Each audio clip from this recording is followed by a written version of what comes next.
Hello, welcome to news 360. మనం ప్రస్తుతం Chittoor parliament నియోజకవర్గంలో ఉన్నాం. చిత్తూరు జిల్లా కేంద్రంలో ఉన్నాం. చిత్తూరు లోక్సభ పరిధిలో ఉన్నటువంటి 7 నియోజకవర్గాల ప్రజలు ఏం కోరుకుంటున్నారు, చిత్తూరు జిల్లా సమగ్ర అభివృద్ధికి ఏ అంశాలు చర్చించాలి, అదేవిధంగా ప్రస్తుతం చిత్తూరు ప్రజలు ఏం కోరుకుంటున్నారు, ఇక్కడ ఉన్నటువంటి మేధావులు, అనేక మంది రిటైర్డ్ ఉద్యోగులు, వివిధ వర్గాలకు చెందినటువంటి ఎన్జిఓలు అందరూ కూడా ఏం కోరుకుంటున్నారో అంశాల మీద న్యూస్ 360 ఆంధ్రప్రదేశ్ లోక్సభ అసెంబ్లీ ఎన్నికల సందర్భంగా ఈ రౌండ్ టేబుల్ నిర్వహిస్తోంది. ముఖ్యంగా ఆంధ్రప్రదేశ్ అభివృద్ధిపై మేధావులతో చర్చా వేదిక. ఈ ఇంటెలెక్చువల్స్ మీటింగ్కి మీ అందరికీ స్వాగతం సుస్వాగతం పలుకుతోంది న్యూస్ 360 ఛానల్. ఈ చర్చా వేదికలో ఈరోజు వివిధ రంగాలకు చెందినటువంటి ప్రముఖులు పాల్గొంటున్నారు. వాళ్ళ అభిప్రాయాలను మనం ఈరోజు తెలుసుకుందాం. వాళ్ళు ఏమంటున్నారు, ఈ ప్రాంతం ఈ గడ్డ మీద నివసిస్తున్నటువంటి వాళ్ళు వీళ్ళంతా మనకు తెలుసు. చిత్తూరు అంటే పురాతనంలో ఒక ద్రవిడియన్ కల్చర్ ఉన్నటువంటి ప్రాంతం. ముఖ్యంగా ఇక్కడ తెలుగు, తమిళ, కన్నడ భాషలు మాట్లాడేటువంటి ప్రాంతం ఇది. 3 రాష్ట్రాలకు సరిహద్దుగా ఉన్నటువంటి ప్రాంతం చిత్తూరు జిల్లా. సో ఇక్కడ ఈ ధాన్యం కానీ, ఇక్కడ చెరుకు కానీ, లేకపోతే వేరుశనగలు కానీ వాణిజ్య పంటలుగా పండుతున్నవి. అదేవిధంగా నూనె గింజలు, బియ్యం ఇక్కడ అధికంగా ఉత్పత్తి చేస్తారు. మనం చూస్తున్నాం అనేక పరిశ్రమలు కూడా చిత్తూరు జిల్లాలో ఉన్నవి. మరి వాటి పరిస్థితి ఏంటి? అదేవిధంగా ఆంధ్రప్రదేశ్లో అత్యధికంగా దేవాలయాలు ఉన్నటువంటి ప్రాంతం కూడా గతంలో ఉమ్మడి చిత్తూరు జిల్లాలో ప్రసిద్ధిగాంచింది. ఇక్కడ స్వర్ణముఖి నది ప్రవహిస్తూ ఉంది. సో ఇన్ని సహజ వనరులు, ఇన్ని కార్యక్రమాలు, ఇంత సంపత్తి ఉన్నటువంటి చిత్తూరు జిల్లా వెనకబడి ఉందా, అందరికంటే ముందుందా? వారి మాటల్లోనే విందాం. రైట్, ముందుగా శరత్ చంద్రశేఖర్ గారు ఉన్నారు. శరత్ చంద్రశేఖర్ గారితో పాటు ఇక్కడికి వచ్చిన అందరికీ కూడా మరొక్కసారి స్వాగతం సుస్వాగతం పలుకుతున్నాను ఈ చర్చా వేదిక కోసం. ముందుగా శరత్ చంద్రశేఖర్ గారు లెక్చరర్గా ఉన్నారు. ఆయన పొలిటికల్ సైన్స్ బోధిస్తారు. సో ఆయన ఒపీనియన్ ఏంటి, ఈ చిత్తూరు పార్లమెంటు నియోజకవర్గ పరిధిలో ఆయన ఏం చూశారు, ఏ రకమైనటువంటి డెవలప్ కావాలని చెప్పేసి కోరుకుంటున్నారని ఆయన మాట్లాడారు. నమస్తే అండి చంద్రశేఖర్ గారు. అసలు మీరేమనుకుంటున్నారు? అంటే ఈ రోజున ఎలక్షన్స్ జరుగుతున్నాయని కాదు, ఎలక్షన్స్ వచ్చినప్పుడల్లా రాజకీయ పార్టీలు వస్తాయి, హామీలు ఇస్తూ ఉంటాయి, వెళ్ళిపోతూ ఉంటాయి, ఇవన్నీ కూడా మనం చూస్తూనే ఉన్నాం. కానీ మీ ఒపీనియన్ ఏంటి? అసలు చిత్తూరు డెవలప్ చేయాలి అంటే, చిత్తూరు జిల్లా డెవలప్, ఈ పార్లమెంటు నియోజకవర్గం డెవలప్ అవ్వడానికి మీరు ఇచ్చే సలహాలు సూచనలు ఏంటి? 360 న్యూస్ ఛానల్ ఈరోజు ఈ యొక్క అసెంబ్లీ పార్లమెంట్ ఎన్నికలు వాడి వేడిగా జరుగుతున్నటువంటి ఈ యొక్క తరుణంలో చిత్తూరు పార్లమెంట్ అభివృద్ధి కోసం చిత్తూరు జిల్లా కేంద్రంలో మేధావులతో ఈ చర్చా వేదికను ఏర్పాటు చేయడాన్ని మేము స్వాగతిస్తున్నాం. దేశమంటే మట్టి కాదోయ్, దేశమంటే మనుషులోయ్, ఈశ్వరోమని మనుషులుంటే ఈ దేశమే గతి బాగుపడునోయ్ అనేటువంటి ఆనాడు గురజాడ ఇచ్చినటువంటి నానుడు ఏదైతే ఉందో, ఈ ఆంధ్ర రాష్ట్రానికి తొలి కడప అయినటువంటి ఈ చిత్తూరు మహానగరంలో ప్రజా ఉద్యమాలు ఎన్నో జరిగాయి. విద్య కోసం జరిగాయి, నీటి కోసం జరిగాయి, పరిశ్రమల కోసం జరిగాయి, పంట సాగులు బాగు కోసం జరిగాయి, ఎన్నో ఉద్యమాలు జరిగాయి. అయితే ప్రజలకు అనుకున్నంత అభివృద్ధి ఇక్కడ జరగలేదు అనేటువంటిది ఒక ఆవేదన, ప్రజల్లో బాధ ఈరోజు కూడా ఉంది. అయితే నాయకులు ఎన్నికల్లో విజన్ ఉన్నటువంటి నాయకుల కన్నా పదవి కావాలనేటువంటి కోరిక ఉన్నటువంటి నాయకులు మాత్రం ఉండడం వల్ల ఈ యొక్క అభివృద్ధి ఇంత వేగంగా కాలేదు. కాకపోతే ముఖ్యమంత్రులు ఈ జిల్లాకు సంబంధించిన వాళ్ళు అయినప్పటికీ కూడా ఈ చిత్తూరు వెనుకబాటు జరిగింది. అయితే ఈరోజు తిరుపతి నుండి చిత్తూరు విడిపోయిన తర్వాత ఈరోజైనా ఈ యొక్క చిత్తూరు ప్రాంతం, చిత్తూరు పార్లమెంట్, చిత్తూరు నుంచే తిరుపతి విడిపోయింది, తిరుపతి నుంచి చిత్తూరు విడిపోయింది. Yes sir, yes. కాబట్టి చిత్తూరు ఈరోజు విడిపోయినటువంటి చిత్తూరు ఒక స్వర్ణ అధ్యాయంలోకి అడుగు పెట్టాలని ఈ పార్లమెంట్ ఎన్నికల ద్వారా నాయకులందరి మీ ద్వారా కోరడం ఏంటంటే, ఇప్పటికైనా ఈ చిత్తూరు పైన ఒక మంచి విజన్తో ముందుకు రావాలని కోరుతున్నాం. ఈరోజు కాణిపాక విఘ్నేశ్వరుడు ఒక దేశంలోనే ఉన్నటువంటి 5 ఆలయాల్లో ఒకటి. కాణిపాకం, చిత్తూరు, పూతలపట్టు, బంగారుపాలెం ఒక కారిడార్, ఒక మొత్తం ఒక కారిడార్గా తీసుకొని ఇండస్ట్రియలైజేషన్ డెవలప్ కావాలి. స్పిరిచువలైజేషన్ డెవలప్ కావాలి. శిల్పారామం అనేటువంటిది కూడా మన చిత్తూరు పార్లమెంట్ కాన్స్టిట్యున్సీలో లేదు ఈరోజు. కాబట్టి శిల్పారామం అనేటువంటిది కూడా ఇక్కడ ప్రత్యేకంగా టూరిజం డెవలప్ చేయాల్సినటువంటి అవసరం ఉంది. రెండోది, అదేవిధంగా ఆనాడు ఎన్టీఆర్ జలాశయం ఏదైతే ఉందో ఈరోజు ఏదో కొంత చిత్తూరుకి దాహార్తిని తీరుస్తుంది, కానీ అది చాలదు. కాబట్టి నీటి సమస్యకు శాశ్వత నివారణ కోసం ఈ చిత్తూరు పార్లమెంటరీ కాన్స్టిట్యున్సీలో మళ్ళీ కూడా హంద్రీ నీవా అయితేనేమి, అదేవిధంగా అనేకమైనటువంటి ప్రాజెక్టులను కూడా మళ్ళీ చేయాల్సిన అవసరం ఉంది. రెండోది, కనెక్టివిటీ చూసినప్పుడు ఈరోజు ఒక విజయవాడ నుండి బెంగళూరుకి దాదాపు 200 నుండి 500 బస్సుల వరకు ప్రయాణిస్తున్నాయి. కాబట్టి వందే భారత్ లాంటి ఎక్స్ప్రెస్ని, అదేవిధంగా సిటీ సిస్టమ్ని, బెంగళూరుకి 2 hours airport, Bengaluru and Chennai రెండు కూడా మినిమం 2 అవర్స్ ఎయిర్పోర్ట్ ఉంది. ఇక్కడ ఒక యూనివర్సిటీ స్థాపించాలని ఒక పెద్ద ఉద్యమం జరిగింది. దాదాపు 10,000 మంది స్టూడెంట్స్తో ఉద్యమం జరిగింది. అయితే స్థాపించలేకపోయారు. కారణం ఏంటంటే ఎయిర్పోర్ట్ కనెక్టివిటీ లేదు. 2 అవర్స్ కనెక్టివిటీ సిటీస్లో ఎక్కడైనా కూడా సరిపోతుంది. ఇక్కడ యూనివర్సిటీస్ కూడా ఏర్పాటు చేయాల్సిన కొరత ఉంది. దాన్ని కూడా ఏర్పాటు చేయాలని మీ ద్వారా ఈ యొక్క నాయకులకి, ప్రభుత్వాలకి, అందరికి కూడా కోరుకుంటున్నాం. Right, thank you Sarath Chandrasekhar garu. ఇక చిత్తూరు జిల్లా అనేక సహజ వనరులు కలిగినటువంటి చిత్తూరు జిల్లా. ఇక్కడ నుంచి రాయలసీమ 4 జిల్లాలలో చిత్తూరు కూడా చాలా ఉమ్మడి చిత్తూరు జిల్లా చాలా ఫేమస్. సో మనతో పాటు రిటైర్డ్ టీచర్ పాడి రమేష్ బాబు గారు ఈరోజు ఉన్నారు. వారు అసలు ఈ చిత్తూరు జిల్లాలో పరిశ్రమలు, ఈ ఫ్యాక్టరీస్ ఏ రకంగా ఉండాలి, ఏ రకమైనటువంటి ఫ్యాక్టరీస్ వస్తే, ఏ రకమైనటువంటి ఇండస్ట్రీస్ వస్తే ఈ చిత్తూరు జిల్లా అభివృద్ధి చెందుతున్న విషయాలపై వారిని మాట్లాడవలసిందిగా కోరుతున్నాను. రమేష్ గారు చెప్పండి, మీరేమంటారు? అందరికీ నమస్కారం. ముందుగా ఈ చర్చా వేదిక కార్యక్రమం ఏర్పాటు చేసిన మీకు కూడా చాలా ధన్యవాదాలు, కృతజ్ఞతలు. చిత్తూరు పట్టణము పారిశ్రామికంగా చాలా వెనుకబడి ఉంది. కొన్ని ఊర్లలో అయితే పారిశ్రామికంగా కానీ, ఆర్థికంగా కానీ, లేదా సహజ వనరులతో కూడి ఉన్నటువంటివి ఉండేది. అదే లేదంటే వ్యవసాయంగా ఉంది. కానీ మన చిత్తూరు పట్టణం దురదృష్టవశాత్తు ఇటు మెడ్రాసు, అటు కర్ణాటక 3 రాష్ట్రాలు కోడలుగా ఉండేదానివల్ల ఉన్నటువంటి పరిశ్రమలు కూడా మూతపడిపోయింది. ఒకప్పుడు న్యూట్రిన్ ఫ్యాక్టరీ ఉండేది, చాలా పురాతనంగా, చాలా ఏళ్ళగా ప్రైవేటు సంస్థగా చాలా అభివృద్ధి చెందింది. కానీ ఈరోజు న్యూట్రిన్ ఫ్యాక్టరీ లేదు. అదేవిధంగా షుగర్ ఫ్యాక్టరీ కోఆపరేటివ్ సొసైటీ ద్వారా ఉండేది. అదే మిల్క్ డైరీ ఉండేది. తర్వాత ఇంకా చాలా పరిశ్రమలు ఉండేది. అదేవిధంగా గల్లా వాళ్ళ ఫుడ్ ఫ్యాక్టరీ ఒకటి ఉండేది. తర్వాత వచ్చింది శ్రీనివాస డిస్టరీస్ ఒకటి ఉండేది. ఇప్పుడు ఈ 4, 5 ఏదీ లేదన్నమాట. పారిశ్రామికంగా ఒక ఊరు బాగుపడాలన్నా, ఒక రాష్ట్రం బాగుపడాలన్నా, దేశం బాగుపడాలన్నా పారిశ్రామికంగా బాగా అభివృద్ధి చెంది ఉండాలి. అప్పుడే అందరికీ నిరుద్యోగ సమస్య తీరిపోయి ఉపాధి, ఉద్యోగ అవకాశాలు అందరికీ దొరుకుతుంది. కానీ మన దురదృష్టవశాత్తు అది అదృష్టం అనుకోవాలనో దురదృష్టం అనుకోవాలో తెలియదు. కానీ ఇటు చెన్నై, ఇటు బెంగళూరుకి అందరూ తరలిపోతున్నారు. కానీ ఎవరికి చూసినా కూడా ఇక్కడ ఉన్నటువంటి కర్మాగారాలన్నీ కూడా కాలక్రమేణంగా మూతపడిపోతామని. అందువల్ల పేరుకు ఇండస్ట్రియల్ ఎస్టేట్ కూడా ఉంది ఇక్కడ. కానీ ఇండస్ట్రియల్ ఎస్టేట్ వాళ్ళు కూడా ఏం పట్టించుకోవడం లేదు. ఉన్నటువంటి నాయకులు కానివ్వండి, ఇప్పుడు వచ్చినటువంటి పార్టీలు కానీ దీనిపైన స్పందించలేదు. కాబట్టి చాలా వరకు ఉన్నటువంటి ఈ పరిశ్రమలంతా మూతపడిపోయింది. నిరుద్యోగ సమస్య ఎక్కువైపోయింది.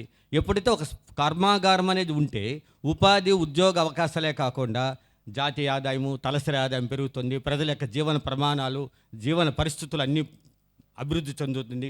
ఆ ప్రాంతం కూడా అభివృద్ధి చెందిన ప్రాంతంగా, అభివృద్ధి చెందిన దేశంగా లేదా ప్రాంతంగా ఉంటుంది. కానీ దురదృష్టవశాత్తు పారిశ్రామికంగా చాలా వెనుకబడి ఉందని ఖచ్చితంగా చెప్పగలుగుతాం. అందువల్ల ఇంకా రాబోయే నాయకులు కూడా దీన్ని దృష్టిలో ఉంచుకొని పారిశ్రామికంగా బాగా అభివృద్ధి చేయాలని మేము కోరుకుంటున్నాము. ఇటు చెన్నై ప్రతి ఒక్కరు ఇప్పుడు సాఫ్ట్వేర్లు అందరూ కూడా చెన్నైకి, బెంగళూరుకి తరలిపోతున్నారు. కానీ లేదా హైదరాబాద్ వెళ్తున్నారు, పూనా వెళ్తున్నారు. కానీ చిత్తూరు ఏ విధంగా అభివృద్ధి చెందలేదు. అందువల్ల చదువుతున్నారు కానీ అందరూ చదివి నిరుద్యోగులుగా తయారవుతున్నారు. కానీ దేనికి పనికి రాకుండా, ఇంటికి కానీ, ఇటు సమాజానికి కానీ, దేశానికి కానీ ఉపయోగపడకుండా నిరుద్యోగులుగా లేదా వేరే విధంగా తయారవుతున్నారు. కానీ అసాంఘిక కార్యక్రమాల్లో పాల్గొనేట్లుగా తయారవుతున్నారు. కానీ ఉద్యోగాలు అనేది లేదు. కాబట్టి ఖచ్చితంగా దీనిపైన రాబోయే తరం వాళ్ళు, రాబోయే పార్టీ వాళ్ళు దీనిపైన దృష్టి పెట్టి చిత్తూరు పట్టణాన్ని పారిశ్రామికంగా అభివృద్ధి చేయాలని మేము కోరుకుంటున్నాం. రైట్, థ్యాంక్ యూ అండి. అదేవిధంగా ఆంధ్రప్రదేశ్లో చిత్తూరు మొదటి, ఇందాక సార్ చెప్పినట్టు తొలి గడప చిత్తూరు. సో చిత్తూరుకు సంబంధించి అనేక ఇందాకనే మనం చెప్పుకున్నట్టుగా అనేక సహజ వనరులు ఉన్నాయి, అనేక ఇండస్ట్రీస్ కాయలా పడిపోయినాయి, కొన్ని పరిశ్రమలు మూతపడ్డాయి. ఇక్కడ గతంలో పరిశ్రమలు ఉండేవి, ఆ పరిశ్రమలు మూతపడిపోయాయి. మళ్ళీ అవి తెరుచుకోవాలి, కొత్త వాళ్ళు రావాలి, ఇండస్ట్రియల్ కారిడార్ ఏర్పాటు చేయాలి. శరత్ చంద్రశేఖర్ గారు చెప్పినట్టుగా ఒక ఇండస్ట్రియల్ కారిడార్, అంటే చెన్నై నుంచి బెంగళూరు వరకు ఒక ఇండస్ట్రియల్ కారిడార్ ఏర్పాటు చేస్తే అది చిత్తూరు మీదుగా ఉంటే బాగుంటుంది అని చెప్పేసి చెప్తున్నారు. ఇంకా రిటైర్డ్ పోలీస్ అధికారి టి భాస్కర్ రెడ్డి గారు ఉన్నారు. భాస్కర్ రెడ్డి గారు, మీరేం చెప్తారు? అంటే ముఖ్యంగా చిత్తూరు జిల్లాలో లా అండ్ ఆర్డర్ కానీ మీరు చూశారు, అంటే యువత మంచిగా ఉంటేనే లా అండ్ ఆర్డర్ అదుపులో ఉంటుంది, వాళ్ళు సన్మార్గంలో ఉంటేనే లా అండ్ ఆర్డర్ అదుపు ఉంటుంది. యువతరం గనక పెడదోవన పడితే లా అండ్ ఆర్డర్ మారిపోతుంది. అదేవిధంగా ఇక్కడున్న ప్రజలు కూడా వాళ్ళకి ఉపాధి ఉద్యోగ అవకాశాలు ఉండి నిరంతరం వాళ్ళ పనుల్లో నిఘ్నమై ఉంటే ఉంటుంది. ఖాళీగా ఉంటే అనేక ఆలోచనలు వస్తాయనేది, దీనిపై మీరేమంటారు భాస్కర్ రెడ్డి గారు? 360 ఛానల్ వారికి నా నమస్కారాంజలు. చిత్తూరులో ఈ విధమైన ప్రోగ్రాం పెట్టి చిత్తూరు ప్రజల గురించి ఆలోచించినందుకు మీకు చిత్తూరు ప్రజల తరఫున మా ధన్యవాదములు. ఎవరు పరిశ్రమలు పెట్టాలన్నా ఆ పరిశ్రమలకు మొట్టమొదటిగా పరిశ్రమలు పెట్టేవాడు ఆలోచించేది సెక్యూరిటీ. ఇక్కడ పరిశ్రమలు పెడితే మనం సెక్యూర్గా ఉంటామా ఉన్నామా, మనకు సెక్యూరిటీ ఉందా లేదా అన్నది. ఆ సెక్యూరిటీ కల్పించాల్సిన బాధ్యత లా అండ్ ఆర్డర్ పైన ఉంటుంది. కానీ గత 7-8 సంవత్సరాలుగా పూర్తిగా లా అండ్ ఆర్డర్ అన్నది కనుమరుగైపోయింది. ఈవేళ యువత గంజాయికి బాగా అలవాటు పడిపోయారు. విచ్చలవిడిగా కల్తీ మద్యము, చీప్ లిక్కర్స్ ఇవి దొరకడం వల్ల యువతలో పూర్తిగా సమాజ సేవ, మంచి దృక్పథం అనేది పూర్తిగా పోయింది. ప్రతి వేరే స్టేట్స్లో చిన్న సిటీలో కూడా పూలంగిట్లో కూడా సీసీ కెమెరాలు పెట్టినారు. బట్ ఇక్కడ చిత్తూరులో ఎందుకో కనీసం సిగ్నల్ లైట్స్ కూడా పెట్టడానికి చేతకాలేదు. ట్రాఫిక్ అస్తవ్యస్తంగా ఉంటుంది చిత్తూరులో. అసలు చిత్తూరు పట్టణం అనేది మున్సిపాలిటీనా, కార్పొరేషనా, సిటీనా అనేది అర్థం కాదు. పార్కింగ్ అంటే చిత్తూరు జనాలకు తెలియదు. రాంగ్ రూట్ అన్నది తెలియదు, ట్రాఫిక్ వైలేషన్ అన్నది తెలియదు, ట్రాఫిక్ సెన్స్ అనేది బొత్తిగా ఉండదు. ఎక్కడ పడితే అక్కడ యాక్సిడెంట్లు, ఎక్కడ పడితే అక్కడ గుద్దు గొడవలు, ప్రతిరోజు ఎక్కడో 2 చోట్ల గొడవలు జరుగుతూ ఉంటుంది. పోనీ దీని మీద ఏమైనా పోలీస్ కాన్సన్ట్రేట్ చేస్తుందంటే ప్రసక్తే లేదు. అసలు పోలీస్ వ్యవస్థ చిత్తూరు టౌన్లో ఉన్నదా అంటే లేదనే ధైర్యంగా చెప్పవచ్చు. రాజకీయ నాయకులకు లేదు, మాకున్న దేవాలయాలకు ఉన్న దీనివల్ల అక్కడ బందోబస్తులు, ఈ పొలిటికల్ దీనికి తప్పించి ప్రజా వ్యవస్థ పైన పోలీసులు పూర్తిగా చూడడం లేదు. ఇక అంటే మీరు అంటున్నారు వ్యవస్థ బాగుండాలి అంటే మనల్ని పరిపాలించే వాళ్ళు, ఇప్పుడు పోలీసులైనా సరే వాళ్ళకి వచ్చినటువంటి ఆదేశాల మేరకే వాళ్ళు విధులు నిర్వహిస్తారు. కానీ వాళ్ళకంటూ కొన్ని రూల్స్ అండ్ రెగ్యులేషన్స్ ఉంటాయి సార్. వచ్చిన ఆదేశాల ప్రకారమే నడుచుకోవాలని ఎక్కడా లేదండి. ఒకప్పట్లో ఒక ఎస్పీ గారు కోర్టుకు వెళ్ళి హాజరు కావాలంటే అతను తన కెరీర్ మొత్తం చెడిపోయినట్లు భావించేవాడు. కోర్టుకు వెళ్ళి నేను జవాబు చెప్పాలని, నేను తప్పు చేస్తానని. కానీ ఈవేళ కోర్టులకు ఎప్పుడు వెళ్ళాలని చెప్పి లిస్ట్ రాసుకొని కోర్టులకు హాజరవుతూ ఉన్నారు కానిస్టేబుల్ లెవెల్లో. సార్ వెళ్ళకపోతే తోచట్లేదు వస్తాం సార్. కానీ ఒక 90sలో ఏ ఎస్పీ అయినా కోర్టుకు వెళ్ళాడంటే అది పెద్ద న్యూస్ అయ్యేదండి పేపర్లో. చాలా పెద్ద వార్తగా రాసేవాళ్ళు కోర్టుకు అటెండ్ అయిన ఎస్పీ గారు అని. కానీ ఈవేళ అటెండ్ కాకపోతే విచిత్రంగా ఉంది. కాబట్టి వాళ్ళు కూడా వైలేట్ చేస్తున్నారండి. ఎవరో గవర్నమెంట్ నుంచి వచ్చిన ఆదేశాలను పాటించేదని కాదండి. ఐఏఎస్లు ఐపీఎస్లు ఉన్నది, వాళ్ళకు వాళ్ళ ఉద్యోగం కోడ్ ఉంది కాబట్టి ఆ కోడ్ ప్రకారం నడుచుకుంటే చాలా బాగుంటుందండి. ఇంకా జీవన ప్రమాణాలు పెరగాలంటే రెండండి. ప్రతి చేనుకు నీరు, ప్రతి చేతికి పని. ఈ 2 సక్రంగా ఉంటే అందరి జీవితాలు బాగుంటాయి, అందరూ బాగుంటారండి. చదువుకున్న యువతకు బొత్తిగా ఉద్యోగం లేని 26 జిల్లాల్లో అత్యంత వెనకబడిన జిల్లా చిత్తూరు అని గర్వంగా చెప్పగలుగుతామండి. అరకు, పార్వతీపురం కన్నా చిత్తూరు జిల్లా చాలా వెనకబడిందండి. పేరుగా 112 సంవత్సరాలు పూర్తయింది, కానీ 112 సంవత్సరాలు జరగాల్సిన అభివృద్ధి 1/4 కూడా ఇక్కడ జరగలేదండి. ఇక్కడ అభివృద్ధి గురించి ఆలోచించిన నాయకుళ్ళు ఎవరు లేరేమో అనిపిస్తుందండి. ఎవరో ఒకరో ఇద్దరు ఉన్నా కప్పల్లాగా వాళ్ళని కిందికి లాగడం తప్పించి పైకి పంపించి వాళ్ళని చేయడం లేదు. ఇక్కడ జాడ్యం ఏమంటే కుల వ్యవస్థ కంటికి కనిపించిన కుల వ్యవస్థ చిత్తూరు జిల్లాలో ఉందండి. చిత్తూరు టౌన్లో, ఎస్పెషల్లీ చిత్తూరు నియోజకవర్గంలో ఉంది. ఇంకా ఏ విధంగా పార్లమెంటు వైజ్గా చిత్తూరు 25 పార్లమెంటు అదేవిధంగా చిత్తూరు 25 పార్లమెంట్లో కూడా చిత్తూరు నియోజకవర్గం చాలా వెనుకబడి ఉందండి. ఇక్కడ చేయడానికి సార్ చెప్పినట్లు బెంగళూరు, తమిళనాడు, కర్ణాటక మధ్యలో ఈ 7 నియోజకవర్గాలు, చిత్తూరు పార్లమెంట్లో 7 నియోజకవర్గాలలో 6 నియోజకవర్గాలు ఈ 2 రాష్ట్రాలకు కనెక్టివిటీ ఉంది. ఒక చంద్రగిరి నియోజకవర్గం తప్పించి మిగతా 6 నియోజకవర్గాలకు కనెక్టివిటీ ఉందండి. ప్రతి నియోజకవర్గంకు ట్రాన్స్పోర్ట్, మెయిన్ ట్రాన్స్పోర్ట్ అండి. పరిశ్రమలు రావాలంటే ట్రాన్స్పోర్ట్ కావాలి, ట్రాన్స్పోర్ట్ లేదు, ఎయిర్పోర్ట్స్ లేవు, పోర్టులు లేవు, నీరు లేదు. అన్నిటికన్నా ముఖ్యంగా ఇంకా తాగడానికి ఇక్కడ నీరు లేదంటే ఇంకా పరిశ్రమలకు నీరు ఇచ్చే పరిస్థితి అయితే లేదండి. నీటి కొరత తీరిస్తే, నీరు లేకపోతే ఎవడు పరిశ్రమలు పెట్టారండి. పారిశ్రామికవేత్తలు ముఖ్యంగా కావాల్సిన నీరు, నేల, ట్రాన్స్పోర్టు ఎగుమతి చేయడానికి వాడికి కావాల్సిన పోర్టు, ఎయిర్పోర్టు ఉండాలండి. పోర్టులు లేవు, ఎయిర్పోర్టు లేవు, నీరు లేదు, నేల లేదు. ఇవన్నీ సమకూర్చి చిత్తూరు అభివృద్ధి అవుతుందంటే నమ్మకం లేదు. కాబట్టి కనీసం వ్యవసాయ రంగంగా అయినా నీటి సౌకర్యం కల్పించి వ్యవసాయం కన్నా అభివృద్ధి చేస్తే, చిత్తూరులో అంటేనే చెరుకు, బెల్లం అనేవాళ్ళండి. ఇప్పుడు చికెన్ పకోడా, గోబీ మంచూరియా తయారైపోయినాయండి. అంతకు మించి చిత్తూరులో ఇంకేమీ లేదండి. చిత్తూరులో ఈ మధ్యలో అభివృద్ధి అయింది ఏమంటే చిత్తూరులో ఆహారపు అలవాట్లు మారాయి కానీ పరిస్థితులు మారలేదంటారు. ఒకప్పుడు చిత్తూరు అంటే చెరుకు, బెల్లం ఫేమస్. ఏదో రైల్వే వ్యాగన్లలో పోయేదండి బెల్లము, చెరుకు. అవును, ఆ పరిస్థితి లేదు. కాబట్టి నీరు సక్రమంగా నీరు చేరుకు అందిస్తే, వ్యవసాయ రంగాన్ని అభివృద్ధి చేస్తే, పరిశ్రమలుగా అభివృద్ధి అవ్వడానికి చాలా కష్టం అండి. ఎందుకంటే ఇక్కడ కనెక్టివిటీ, ట్రాన్స్పోర్ట్లు కానీ ఎయిర్పోర్ట్లు కానీ లేవు. కాబట్టి అందులో పాటు చిత్తూరు పోలీస్ ప్రజలకు కూడా మా విన్నపం ఏమంటే, లా అండ్ ఆర్డర్ పైన కాస్త దృష్టి పెట్టి విపరీతంగా అండి 2 వీలర్స్లో రైజింగ్ చేస్తూ వెళ్తారండి రోడ్లలో. ఉన్న రోడ్లే గుంతలమయము. ఈ రోడ్లలో రేసులు అన్నీ జరుగుతూ ఉన్నాయండి. వీటన్నిటి మీద పోలీస్ డిపార్ట్మెంట్ కూడా కొంచెం కంట్రోల్లో పెడితే బాగుంటుందని నా విన్నపం అండి. వచ్చే నాయకులకు విన్నపం అంటే, చిత్తూరుకు ప్రజలకు వ్యవసాయ రంగంగా దీన్ని తీర్చాల్సిన అవసరం ఎంతైనా ఉంది. వ్యవసాయ రంగాన్ని అభివృద్ధి చేసిన పరిస్థితి ఉందండి. రైట్. భాస్కర్ రెడ్డి గారు చెప్పినట్టుగా లా అండ్ ఆర్డర్ బాగుంటే ఆ నగరం, ఆ పట్టణం, ఆ నియోజకవర్గం కూడా చాలా బాగుంటుంది. ప్రతి ఒక్కళ్ళు కూడా క్రమశిక్షణతో మెలిగితే వాళ్ళ విధులు మిగతా వారికి అడ్డంకి రాకుండా వాళ్ళ యొక్క విధులు నిర్వర్తించుంటే ఎవరు కూడా ఎటువంటి ఇబ్బంది లేకుండా సాఫీగా జీవనయానం కొనసాగుతుంది. సో చిత్తూరు జిల్లా అంటేనే ఇది దేవాలయాల పుట్టినిల్లు అని చెప్పుకోవచ్చు. ఇక్కడ కొన్ని వందల దేవాలయాలు ఉన్నాయి, అది కూడా ప్రాచీన దేవాలయాలు ఉన్నాయి. సో విజయనగర సామ్రాజ్య రాజుల నుంచి ఇక్కడ వరకు కూడా అనేక రాజులు కట్టించిన దేవాలయాలు, పూర్వీకులు అనేకమైనటువంటి ఇక్కడ స్థల పురాణాలు వింటే అందరికీ కూడా ఆశ్చర్యకుచితులు చేసేటువంటి దేవాలయాలు కూడా చాలా ఉన్నాయి. సో అసలు దేవాలయాలు ఏం చేయాలి, ఇప్పుడున్న దేవాలయాలు ఇంకా ఇక్కడ డివోషనల్ టూరిజం పెరగాలి అని అంటే ఏం చేయాలి అనే విషయాలపై ఈ వేలుగారు వారి అభిప్రాయం చెప్పాల్సిందిగా కోరుతున్నాం. వేలుగారు చెప్పండి. అంటే మీరు చూస్తూనే ఉన్నారు, దేవాలయాలు చిత్తూరు జిల్లాలో కొదువు లేదు. సో ఇట్లాంటి ఇంత మంచి స్పిరిచువాలిటీ ఉన్నటువంటి ప్లేసు, చాలా టూరిస్టులు వచ్చేటువంటి ప్లేసు, దీన్ని ఇంకా ఏ రకంగా అభివృద్ధి చేస్తే బాగుంటుందని మీరు అంటారు?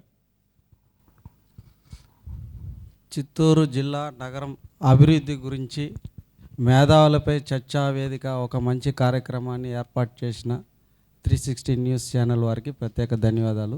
సో ఈ చర్చా వేదికకి వచ్చిన హాజరైన పెద్దలు కూడా చిత్తూరు నగరం గురించి ఎప్పటి నుంచో పోరాడుతున్న వాళ్ళే. సో వాళ్ళతో కలిసి చర్చా వేదికలో కలవడం, మాట్లాడడం చాలా సంతోషం.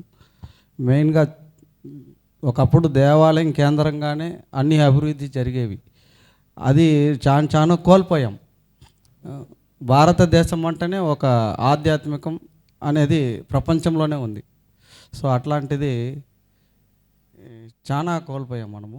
ఇప్పుడు మన పూర్వీకులు చోళరాజులు కావచ్చు, పల్లవులు కావచ్చు, వాళ్ళంతా ఒక నదీ తీరాన్ని దేవాలయాలు ఏర్పాటు చేసేవారు. ఒక దేవాలయానికి ఇంకో దేవాలయానికి తేడా ఉండదు.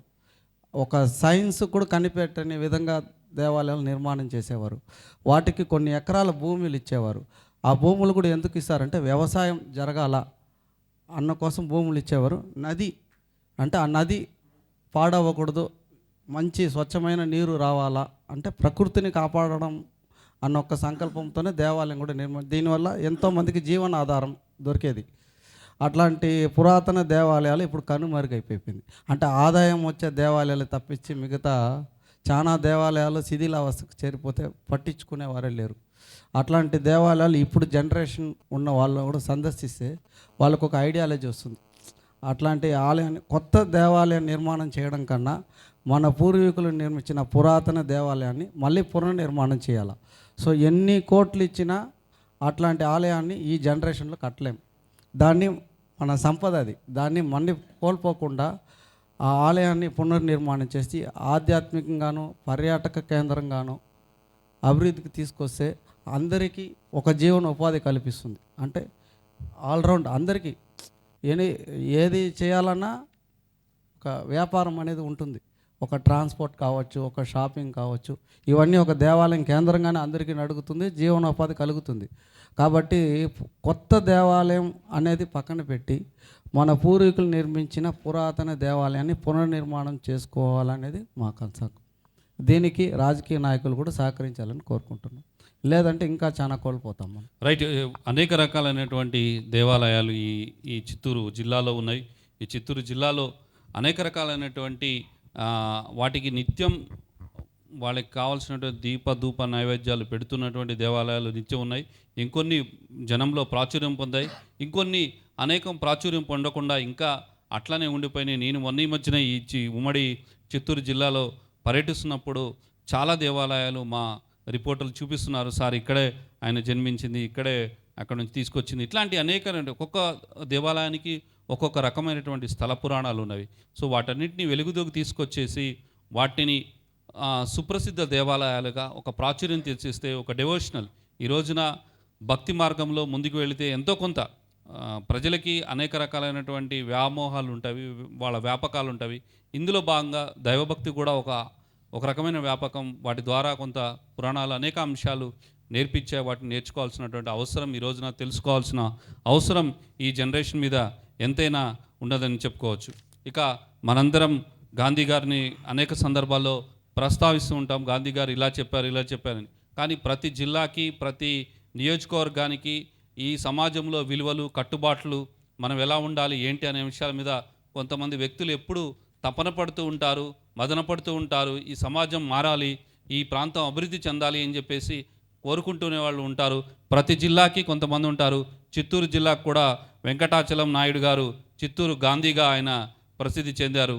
సో ఆయన గాంధీ సిద్ధాంతాలని, గాంధీ వారసత్వాన్ని కొనసాగించే విధంగా ఆయనకు అనేక కార్యక్రమాలు చేస్తున్నారు. ఈ వయసులో కూడా ఆయన ఆ సిద్ధాంతాలను నమ్ముకుంటూ ముందుకు వెళ్తున్నారు. ఈదల వెంకటాచలం గారు నమస్తే అండి, మైక్ తీసుకోండి. సో మీరు ఏం చెప్తారు? చిత్తూరు జిల్లాని మీరు ఎప్పటి నుంచో చూస్తూ ఉన్నారు. సో మీరు చెప్పేదండి, ఒక చిత్తూరు గాంధీగా ఇప్పటివరకు మీరు ఉన్నారు. మీరు కలలు కన్నటువంటి చిత్తూరు జిల్లా అయిందా, ఇంకా అవబోతుందా, అయ్యే అవకాశం ఉందా?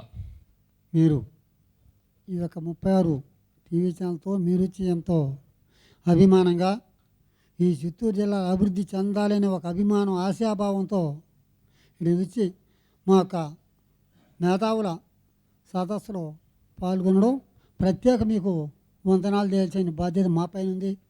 ఎందుకంటే ప్రతి జిల్లాలో కూడా అభివృద్ధి అనేది చాలా అభిమానం.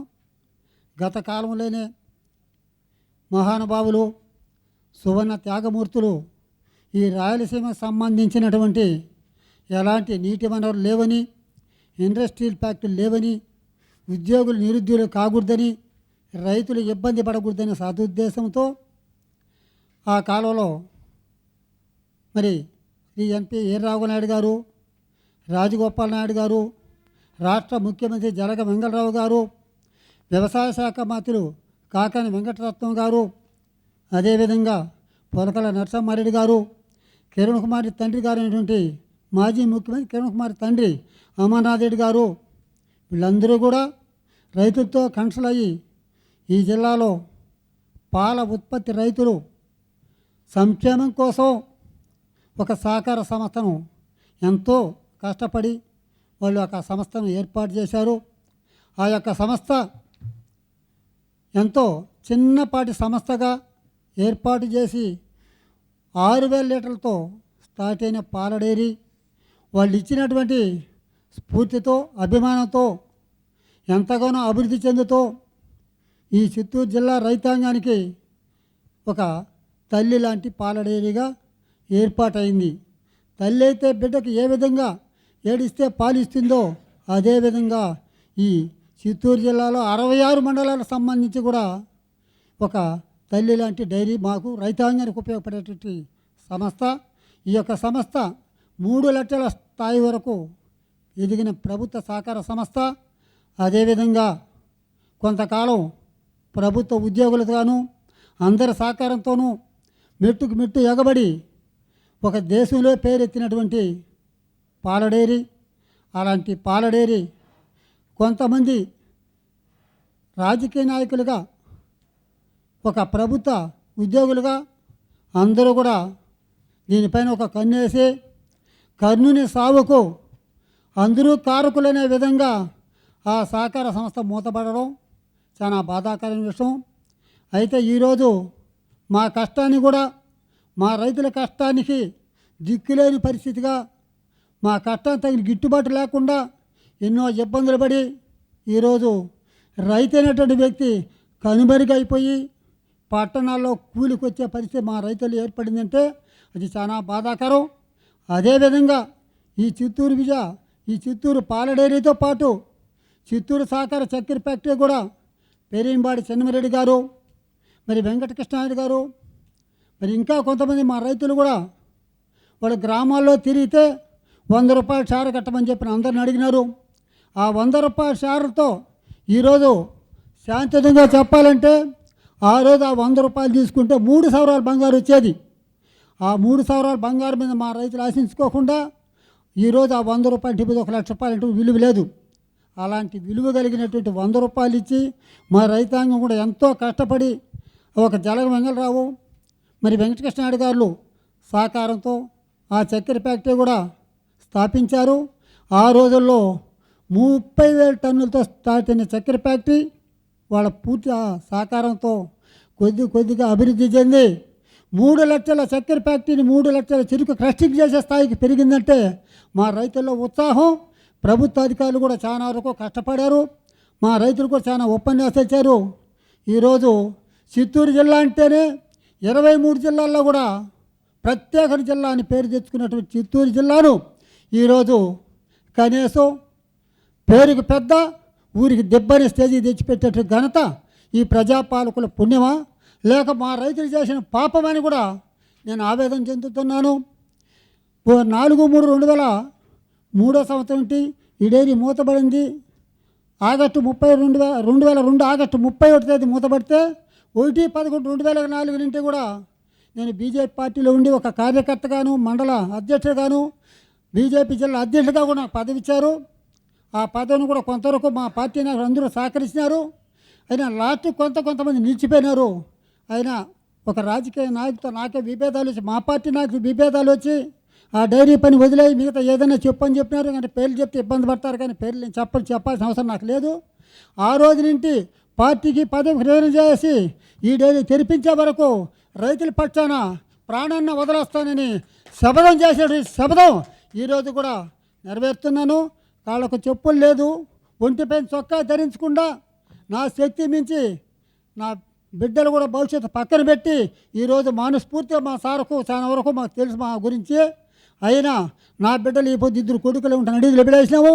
ఈరోజు ఈ జిల్లాలో చదివిన పిల్లకాయలు కర్ణాటకకు లేక తమిళనాడుకు ఉద్యోగాలు చేస్తుంటారంటే ఈ రాష్ట్రానికి సంబంధించిన ముఖ్యమంత్రులు రాష్ట్ర మంత్రులు ఉన్నారా లేని నేను డిమాండ్ చేస్తున్నాను. ఈ జిల్లాకు సంబంధించిన రాష్ట్ర మంత్రులు ఉన్నారు, రాష్ట్రానికి సంబంధించిన ముఖ్యమంత్రులు ఉన్నారు. వీళ్ళు ముఖ్యమంత్రులుగా పరిపాలన చేసి వీళ్ళ స్వార్థానికి పరిపాలన చేసుకుంటూ ఉన్నారా లేక ప్రజల పక్షాన ప్రభుత్వ ఉద్యోగులుగాను లేదా నిరుద్యోగులు ఉంటే వాళ్ళకు ఉపాధి కల్పించేదానికి అవకాశం ఉందా లేదని కూడా ప్రశ్నిస్తున్నాను. రాజకీయానికి రావడం, రైతులకు హామీలు ఇవ్వడం, ప్రజలకు హామీలు ఇవ్వడం, అది చేస్తాం ఇది చేస్తాం అని చెప్పడం. వెంకటచలం నాయుడు గారు నేను విన్నాను ఇదే చిత్తూరు జిల్లాలో లీటర్కి పాలు 18 రూపాయలు రైతుల దగ్గర నుంచి కొంటున్నారని. ఇది మిగతా రాష్ట్రాల్లో మిగతా జిల్లాల్లో చూస్తుంటే చాలా బాధాకరమైన విషయం. మీరు చెప్తున్నారు ఈ జిల్లా పాడి పరిశ్రమలకు అభివృద్ధి ఎన్నో డైరీ ఫామ్లు ఈ జిల్లాలో వచ్చాయి. ఈ డైరీల అనుగుణంగా ఎంతోమంది రైతులు ఇప్పటికీ కూడాను పాల వ్యాపారం చేసుకుంటూ పాలు వాళ్ళ వృత్తినే కొనసాగించు పాడి పరిశ్రమలకు అనుగుణంగా పాడితోనే అనేక అభివృద్ధి చెందారు, వాళ్ళ పిల్లలను చదువుకున్నారు. కానీ ఈరోజు ఈ జిల్లాలో కేవలం 18 రూపాయలకే లీటర్ 18 రూపాయలకే లీటర్ పాలు ఇవ్వాలని కొన్ని సంస్థలు ఆర్గనైజేషన్స్ అంటున్నాయని కొంతమంది రైతులు అంటున్నారు. దీనిపై మీరేమంటారు? ఈరోజు మా రైతుల దగ్గర తీసుకునే అమృతం లాంటి వెన్నతో కూడా పాలు తీసుకొని దీని ఫ్యాక్టరీ తరలించిన తర్వాత వెన్న తీసేసిన పాలు 50 రూపాయలు 60 రూపాయలు అమ్ముకుంటున్నారు. కాబట్టి వెన్నతో కూడిన పాలు కూడా మా గిట్టుబాటు కావాలని ఈరోజు ఉండే పరిస్థితిలో ఫీడ్ కావచ్చు, రైతు కష్టానికి తగిన గిట్టుబాటు లేకుండా కనీస మద్దతు ధర 50 రూపాయలు ఇస్తే కూడా మా రైతుకు నష్టం వచ్చే పరిస్థితి ఉంది. కాబట్టి ప్రభుత్వం ఇప్పుడు ప్రజాపాలకులు కూడా ఈరోజు ప్రజలపైన రైతులపైన లేదు, వాళ్ళ స్వార్థం కోసం ఆలోచించేటటువంటి దాని విధానాన్ని పక్కన పెట్టి ఒక సేవాభావం తీసుకున్న తర్వాత 10 మంది నిన్ను ఎన్నుకున్న తర్వాత ప్రజల కోసం ఆలోచించాలి తప్ప స్వార్థం కోసం ఆలోచించకూడదు. అదేవిధంగా ఈ సహకార సంస్థలో తయారైన పాలు, పెరుగు, నెయ్యి తిరుమల దేవస్థానానికి ఇచ్చే విధంగా దిగవంగత రాష్ట్ర ముఖ్యమంత్రి నందమూరి తారక రామారావు ఆవు పాలు నెయ్యాలని చెప్పారు. అదేవిధంగా ఎవరేం చేసినా ఈ చిత్తూరులో అనేక దేవాలయాలు ఉన్నాయి. ఆ దేవాలయాన్ని కూడా ఈ యొక్క సహకార సంస్థ తయారు నెయ్యిని ఆ దేవాలయం పంపిస్తే మా రైతులకు సమృద్ధంగా ఉండేటువంటి ఆ రోజు లడ్డు తీసుకొచ్చుకుంటే వారం 10 రోజులు సువాసన ఉండేది. ఇప్పుడు లడ్డు తీసుకుంటే వారం లోపల మగ్గిపోతూ ఉండదు. కాబట్టి ఇలాంటి నిర్ణయాన్ని మీరు ఖచ్చితంగా తెలియపరిచి మా చెరుకు రైతుకు చక్కెర ఫ్యాక్టరీ తెరిపించి టన్నుకి 5,000 రూపాయలు నిర్ణయించాలని నేను కోరుకుంటా ఉన్నాను. మా రైతులు ఇబ్బంది లేని కండాలు నీళ్ళు వస్తాయి. ఆ కంట నీరు తయారు అయిన తర్వాతనే నేను ఈరోజు కూడా మాట కోసం చెప్పులు చొక్కావులు 16 ఏళ్ళు పూర్తయినా ఇచ్చిన మాట తప్పకూడదు. ఒకవేళ చచ్చిపోతే కూడా రైతుల్లో చచ్చిపోతాం ప్రతిజ్ఞ చేసినటువంటి ఘనత మా ప్రజలకు రైతులకు అందరికీ కూడా తెలుసు. ఎవరో గుర్తు తెలియని వ్యక్తి కూడా మొన్న నాకు ఫోన్ చేసి నన్ను చంపేస్తానని కూడా చెప్పినటువంటి ఫోన్ కాల్ కూడా బెదిరింపు కాల్ కూడా వచ్చింది. నాయన నన్ను చంపితే గాంధీ బాబు కంటే చంపేయి, నీ పేరు కేసు పెట్టను, ముందే నేను లెటర్ రాసి పోలీస్ అధికారికి ఇస్తానని చెప్పాను. దయచేసి అట్టాలని వీలైన కూడా పక్కన పెట్టి మీలాంటి అంకుటితమైన దీక్ష మీరు చేస్తున్నటువంటి కృషి, డెడికేషన్ ఇప్పుడున్నటువంటి రాజకీయ నాయకులు, రేపు ఎలక్ట్ కాబోయేటువంటి రాజకీయ నాయకులు ఖచ్చితంగా గుర్తించాల్సిన అవసరం చిత్తూరు జిల్లాకు ఉంది. ముఖ్యంగా మీరు రైతుల గురించి వెలబుచ్చినటువంటి అభిప్రాయాలు ఏదైతే ఉన్నాయో ఖచ్చితంగా అమలు జరగాలి. రైతుల్ని ఆదుకోకపోతే ఏ ప్రభుత్వం కూడా, రైతుల్ని విస్మరించిన ఏ ప్రభుత్వం కూడా మనుగడ సాధించలేదనేది మనం గత చరిత్రలో చూసాము. రైతుల పేర్లు చెప్పి రైతుల్ని దోచుకున్నటువంటి నాయకులు చాలామంది కాలగర్భంలో కలిసిపోయారు, ఎన్నికల్లో ఓటమి చెందారు. రైతులు విస్మరించిన ఏ ప్రభుత్వం కూడా అభివృద్ధి చెందలేదనేది గత పాలకుల్ని మనం చూసాము. ఆ రకంగా ఉంది. ఇప్పుడున్న పరిస్థితుల్లో రాబోయే రోజుల్లో ఇప్పుడు ఈ చిత్తూరు జిల్లాకి ఎన్నిక కాబోయేటటువంటి ప్రజాప్రతినిధులు ఖచ్చితంగా ముఖ్యంగా ఈ పాడి రైతులకు సమస్యలు పరిష్కరించాలి, గిట్టుబాటు ధర రావాలి, చక్కెర పరిశ్రమలు మరింత అభివృద్ధి చెందాలని చెప్పేసి మీరైతే సంకల్పిస్తున్నారో ఖచ్చితంగా జరగాలి అని చెప్పేసి మేము కూడా కోరుకుంటున్నాము. థ్యాంక్ యూ నాయుడు గారు. సో న్యూస్ 60కి అందరికి కూడా ధన్యవాదాలు. ఒక మంచి కార్యక్రమాన్ని తీసుకొని వచ్చారు. ఎందుకంటే నేను రైతుగా పొలంలో ఎన్ని కష్టాలు ఉన్నాయో తెలుసు కాబట్టి నేను వెంకటాచలం సార్తో కొంత యాడ్ చేయాలనుకున్నాను. ఈరోజు వ్యవసాయం అనేటువంటిది నిర్వీర్యమయ్యేటువంటి స్థితికి వచ్చేసింది. మనం డెవలప్మెంటు, బిల్డింగ్లు, రోడ్లు, చాలా విషయాల గురించి మాట్లాడుకుంటున్నాం. కానీ ఒక రైతుకు పడేటువంటి సమస్యలు లేదా వాళ్ళు ఎదుర్కొనేటువంటి వాటిపైన తీర్చకపోతే రాబోయేటువంటి రోజుల్లో కిలో బియ్యం 400, 500 కొనేటువంటి స్థితికి వస్తాం. దీనికి మన ఈ మేధావుల చర్చా వేదిక తరఫున నేను కొన్ని ప్రతిపాదనలు చేయదలుచుకున్నాను. వ్యవసాయంలో ఇప్పుడు మనం థాయిలాండ్ కానీ లేదా జపాను చాలా దేశాలకు వెళ్ళినట్టుగైతే చిన్న చిన్న ఎక్విప్మెంట్ మిషనరీ వచ్చింది. మిషనరీ ద్వారా ఈరోజు ఉన్నటువంటి లేబర్ ప్రాబ్లమ్ను సాల్వ్ చేసుకొని రైతే స్వయంచాలితంగా ఏ పంటనైనా పండించేటువంటి చాలా మైక్రో లెవెల్ మిషన్స్ వచ్చాయి. అలాంటివి ఇక్కడ దాదాపు పూర్తిగా అందుబాటు లేదు. తెల్లవారుతలేసి ప్రొక్యూర్మెంట్ దగ్గర నుంచి ప్రతి దీనికి కూడా లేబర్ పైన ఆధారపడడం వల్ల ఎక్స్పెండిచర్ ఎక్కువైపోతూ ఉంది. ఎవరు ఈ క్లైమేట్కి రాకపోవడంతో వ్యవసాయం పైన విరక్తితో వెనక్కి వెళ్ళిపోతున్నారు. ఇక్కడ ప్రతి ఒక్క మండలంలో కూడా ఒక చిన్న మిషనరీ క్లస్టర్ యూనిట్స్ పెట్టాలి. డిస్ట్రిక్ట్ మండలం ఒక మండల హెడ్ క్వార్టర్గా తీసుకొని ఎక్విప్మెంట్ అనేటువంటిది అక్కడ అందుబాటులో ఉంటుంది. ఒక స్ప్రేయర్ కావచ్చు, లేదా చిన్న చిన్న పిక్కర్స్ కావచ్చు, ఇలాంటివి కొన్ని వందల రకాల మన వీడియోస్లో కానీ చూసినట్టుగైతే ఈరోజు చైనా ఇలాంటి ప్రాంతంలో ప్రొడక్షన్ కానీ లేదా ప్రతి ఒక్కటి కూడా చాలా ఈజీగా చేస్తున్నారు. అలాంటి పెట్టడం వల్ల 2 రకాలుగా ప్రయోజనం కలుగుతుంది. ఒకటి, ఎంప్లాయ్మెంట్ జనరేట్ చేయగలుగుతాము, రిపేరింగులో కొంతమందికి అవకాశాలు కలిగించవుతుంది. రెండోది, ఫార్మర్ ఫ్రెండ్లీగా కూడా అదేమవుతుందంటే అందుబాటులో ఆ ఫార్మర్ ఒకటే కొనలేరు, చిన్న తరహా ఫార్మర్స్ కాబట్టి, చిన్న చిన్న కమతాలు ఉండే రైతులు కాబట్టి ఎక్కువ మిషనరీని పెట్టి కొనలేరు. కాబట్టి ఒక యూనిట్ని ఇవ్వడం ద్వారా వాటిని ప్రోత్సహించి బ్యాంకర్స్ కావచ్చు లేదా వాటిని ఇప్పుడు మండలాలకు ఒకటి కానీ పెట్టడం ద్వారా వ్యవసాయం అనేటువంటిది అసలు అంతరించిపోకుండా ఉండేటువంటి అవకాశం అయితే చేయాలా. ఇది తక్షణం చేయాలి. ఎంప్లాయ్మెంట్ జనరేషన్ ఉంటుంది, రెండోది కల్టివేషన్ కూడా ఒక సస్టైనబుల్గా జరిగేదానికి అవకాశం అనేటువంటిది ఉంటుంది. ఆ రకంగా ఆలోచన చేయడం మాత్రమే వ్యవసాయాన్ని బతికించడానికి అవకాశం ఉంటుంది. కాబట్టి ఖచ్చితంగా దానికి ఇవ్వాలని చెప్పేసి నా మనవి sir. Thank you. Right, thank you Sudhakar గారు. సో మన మూర్తి గారు ఉన్నారు. మూర్తి గారు రిటైర్డ్ టీచర్. సో ఈ చిత్తూరు జిల్లా అంటే మనకి ఇక్కడ విద్య, జ్ఞానం ఒక భాండాగారం. ఒకప్పుడు అనేక మంది కవులు, కళాకారులు, సాహితీవేత్తలు ఈ జిల్లా నుంచి వచ్చారు. కానీ ఈ జిల్లాకి విద్య అనేది ఆమడ దూరంలోనే ఉంటుందనేది ఇక్కడ చాలామంది నేను ఇక్కడికి వచ్చినప్పుడు వాళ్ళ అభిప్రాయాలు వెలిబుచ్చారు. సో ఈ నేపథ్యంలో మూర్తి గారు మీరేం చెప్తారు? ఈ జిల్లాకి ముఖ్యంగా విద్యాపరంగా ఇంకా ఎటువంటి అభివృద్ధి జరగాలి అనేది? ఇక్కడ ఇచ్చేసినటువంటి అందరి మేధావులందరికీ, చర్చా వేదిక ఇచ్చేసినటువంటి మేధావులందరికీ కూడా నా యొక్క వందనాలు. ఉమ్మడి చిత్తూరు జిల్లాగా ఉన్నప్పుడు మేమంతా కూడా డిగ్రీ అయిన తర్వాత పీజీ కానీ, బీటెక్ కానీ, ఎంటెక్ కానీ అన్నీ కూడా తిరుపతి వెళ్ళి చదువుకుంటూ ఉంటుంది, ఎడ్యుకేషన్ కంప్లీట్ చేసుకుంటూ ఉంటుంది. కానీ ఇప్పుడు తిరుపతి జిల్లాగా విడిపోయింది కాబట్టి ఇప్పుడు దేవస్థానం, తిరుమల దేవస్థానము వెళ్ళిపోయింది.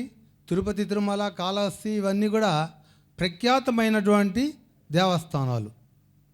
ఆ దేవస్థానాలన్నీ కూడా వెళ్ళిపోయినాయి.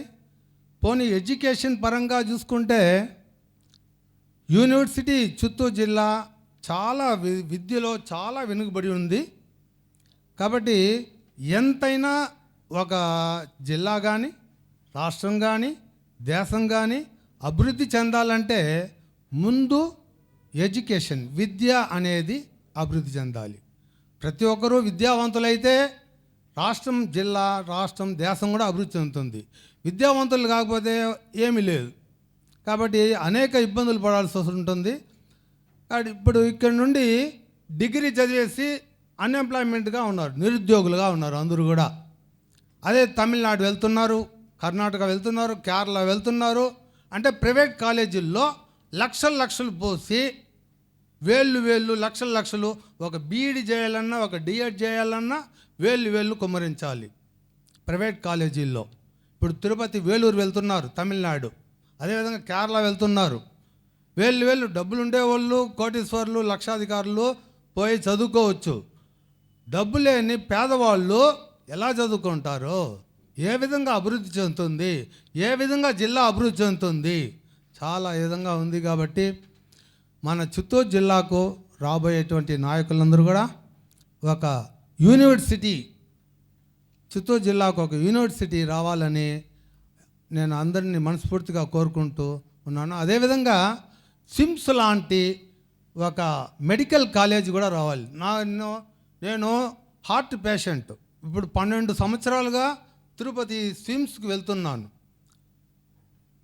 కానీ అదే చిత్తూరు జిల్లాలో ఉంటే నేను ఇక్కడే దగ్గరే చూసుకోవచ్చు, ఏమైనా ఇబ్బంది అయినప్పుడు ఇక్కడే చూసుకోవచ్చు. కాబట్టి ఒక మెడికల్ కాలేజ్ కూడా ఏర్పాటైతే చిత్తూరు జిల్లా ఎంతో అభివృద్ధి చెందుతుంది. అదేవిధంగా మన రమేష్ గారు చెప్పినట్టు కూడా నిరుద్యోగ సమస్య కానీ, ఇండస్ట్రీస్ కానీ, పరిశ్రమలు కానీ ఇవన్నీ కూడా అభివృద్ధి చెందుతాయి. ఎప్పుడైతే చదువుకున్నాడో ఇవన్నీ జరగాలంటే రాజకీయ నాయకులకి దాటి మీద దృష్టి ఉండాలి. అది లేనప్పుడు ఏది కూడా సాధ్యం కాదు. సురేష్ గారు ఉన్నారు, CPEC Chittoor peoples association committee, వారిని కూడా ఇదే అంశం మీద మాట్లాడవలసిందిగా కోరుతున్నాను. సురేష్ గారు, ఎడ్యుకేషన్ మీద మీరు యువకులు, మీకు తెలుసు ఉమ్మడి చిత్తూరు జిల్లాలో ఒకప్పుడు అంటే ఎడ్యుకేషనల్ హబ్గా ఉండేది. ఎప్పుడైతే తిరుపతిగా విడిపోయిన తర్వాత చిత్తూరు జిల్లాకి ఎడ్యుకేషన్ పరంగా ఏ రకమైనటువంటి అవకాశాలు ఉన్నాయి, ఇక్కడ విద్యా అభివృద్ధి చెందితే మీకు తెలియదు ఏముంది, విద్య అనేది విద్యా వైద్యం గనక మంచిగా ఉంటే ఆ ప్రాంతం ఎంతో అభివృద్ధి చెందుతుంది అనేది ఈ భారతదేశంలో అనేక రాష్ట్రాలు నిరూపించాయి, అనేక ప్రాంతాలు నిరూపించాయి, అనేక అంశాలు మనం కూడా గుర్తు చేసుకుంటున్నాం. మీరేం చెప్తారు సురేష్ గారు? విద్య కానీ వైద్యం కానీ రెండు వెనుకబడి ఉన్నాయండి. ఎలాగైతే విద్య కోసం పక్క ఊర్లకు వెళ్తున్నారో, పక్క రాష్ట్రాలకు వెళ్తున్నారో, వైద్యం పరిస్థితి కూడా అలాగే ఉంది. ఇంకా విద్య కోసమన్నా ఏదో వెతుక్కొని అక్కడ హాస్టల్లో ఉండడము, ఏదో ఇమ్మీడియట్ యాక్షన్స్ తీసుకోవడం కుదరకపోకో అక్కడ స్టే చేస్తారు. ఇంకా కొన్ని ఈ విద్య కోసం గవర్నమెంట్ ఎంప్లాయీస్ ఇక్కడ వర్క్ చేసే వాళ్ళు కూడా వాళ్ళ పిల్లలకి మంచి చదువులు అందించాలనేసి తిరుపతిలోనూ లేకపోతే వేరే ప్లేసెస్లో ఉంటూ అప్ అండ్ డౌన్ చేస్తున్నారు. ఇంకా ఎమర్జెన్సీ ఫెసిలిటీస్ హెల్త్ పరంగా వస్తాయి. వాళ్ళ పేరెంట్స్ ఉండొచ్చు, లేకపోతే గ్రాండ్ పేరెంట్స్ ఉండొచ్చు, వాళ్ళకు కూడా మంచిగా చూసుకునే పరిస్థితి కాబట్టి వాళ్ళు మేజర్ సిటీస్లోనే ఉండాల్సిన పరిస్థితి వస్తుంది.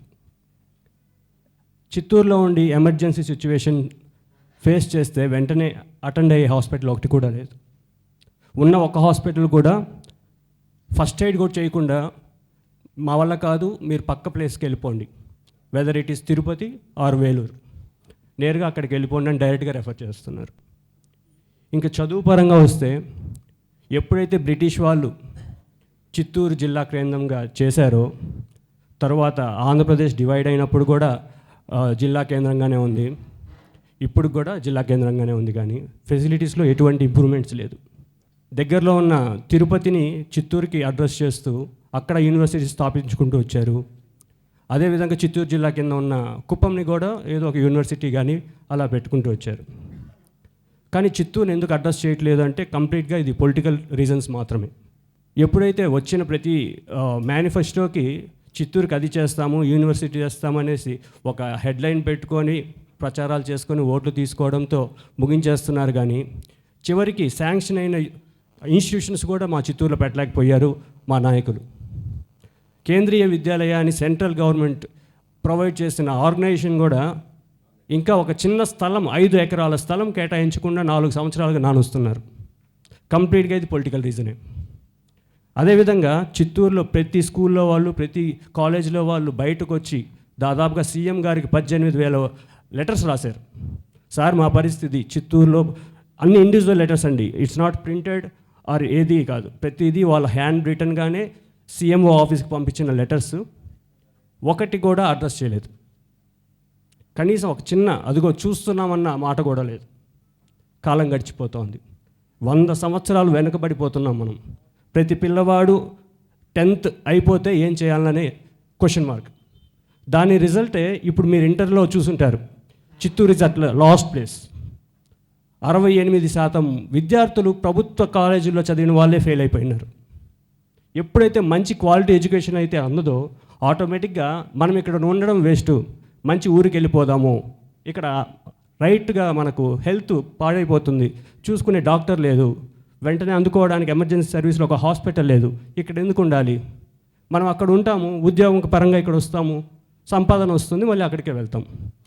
ఇలాగా ఒక ట్రైన్ నమ్ముకొని అప్ అండ్ డౌన్ చేసే ఎంప్లాయీస్ చాలామంది ఉన్నారు. చూడండి, చిత్తూరులో ఒక్కటంటే ఒకటి గవర్నమెంట్ స్థాపించిన ఆర్గనైజేషన్ లేదు. పీవీకేఎన్ అని ఉండేది కూడా ఒక దాత విరాళం ఇచ్చిన గవర్నమెంట్ డిగ్రీ కాలేజ్ మాత్రమే ఉంది. ఒక దాత విరాళం ఇచ్చిన స్థలంలో గవర్నమెంట్ డిగ్రీ కాలేజ్ నడుపుతున్నారే కానీ ఒక హయ్యర్ ఎడ్యుకేషన్ ఇన్స్టిట్యూషన్ ఒకటి లేదు. కనీసం పాలిటెక్నిక్ కాలేజ్ కూడా లేదు. అంత వెనుకబాటుతనం ఎందుకు చూపిస్తున్నారు? ప్రతి యూనివర్సిటీ అక్కడికి వెళ్ళాలి, ప్రతి యూనివర్సిటీ ఇక్కడికి వెళ్ళాలి. స్థాపించడానికి ఇక్కడ ఎవరు పిల్లలు చదువుకోవట్లేదా? నాణ్యమైన విద్య ఇక్కడ అవసరం లేదా?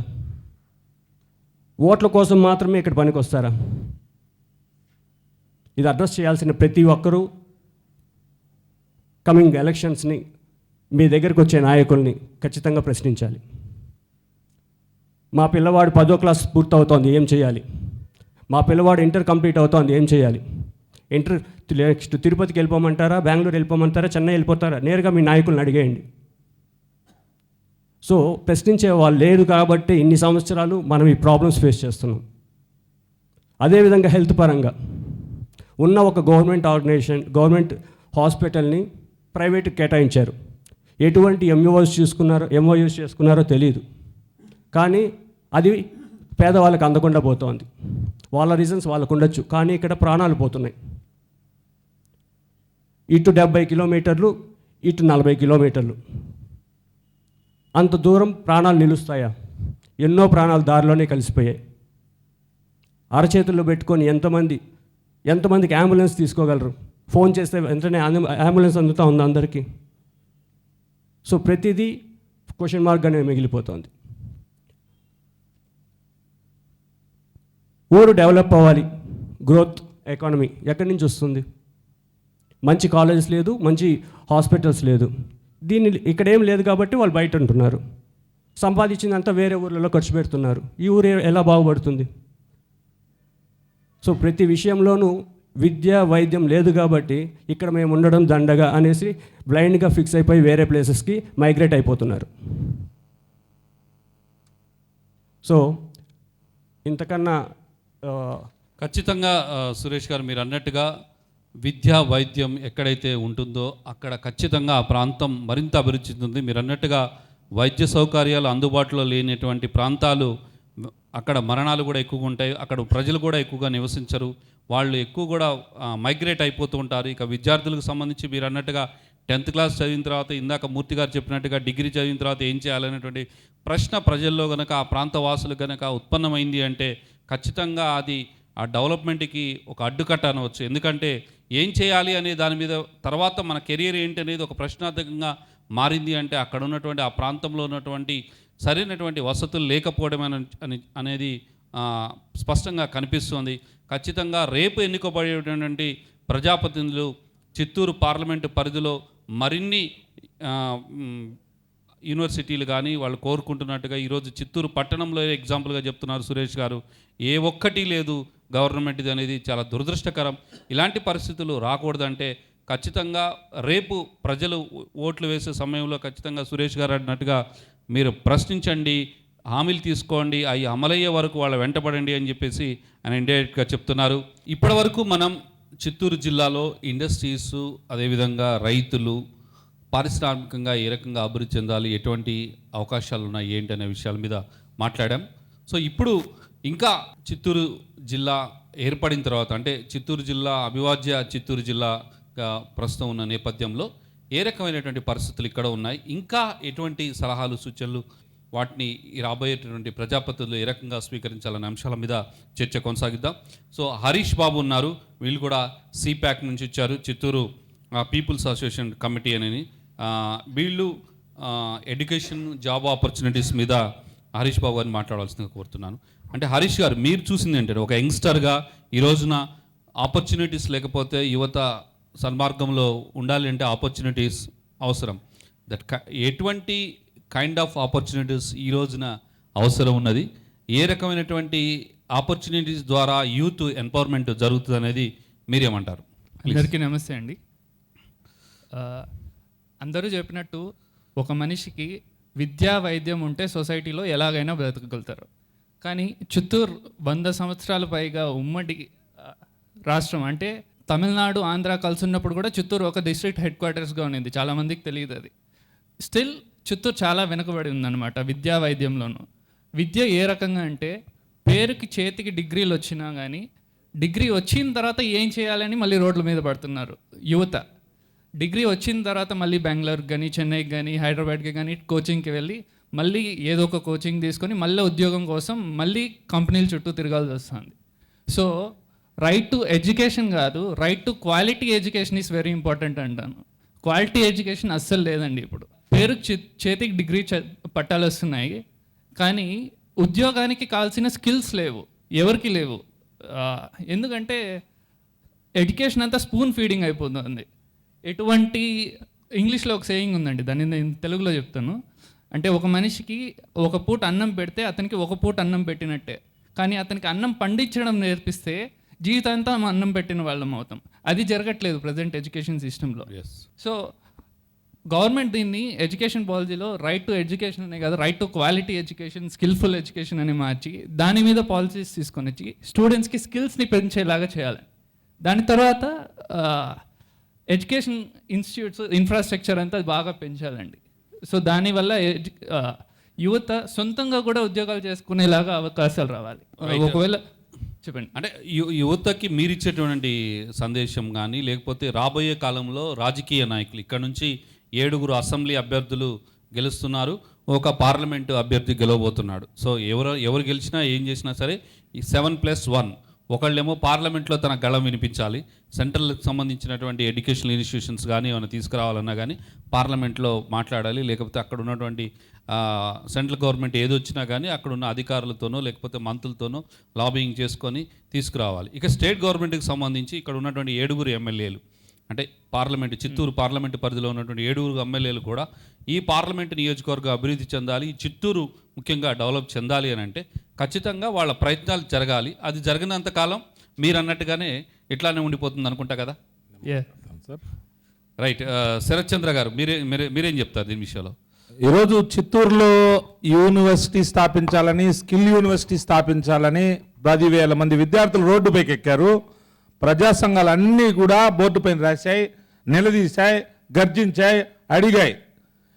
మొద్దు నిద్రపోతున్నటువంటి ఈ సమాజంలో ఉండేటువంటి ఏదైతే బాధ్యత కలిగిన నాయకులు ఏ రోజు కూడా దాని గురించి శాసనసభలో చట్టసభలో స్పందించలేదు.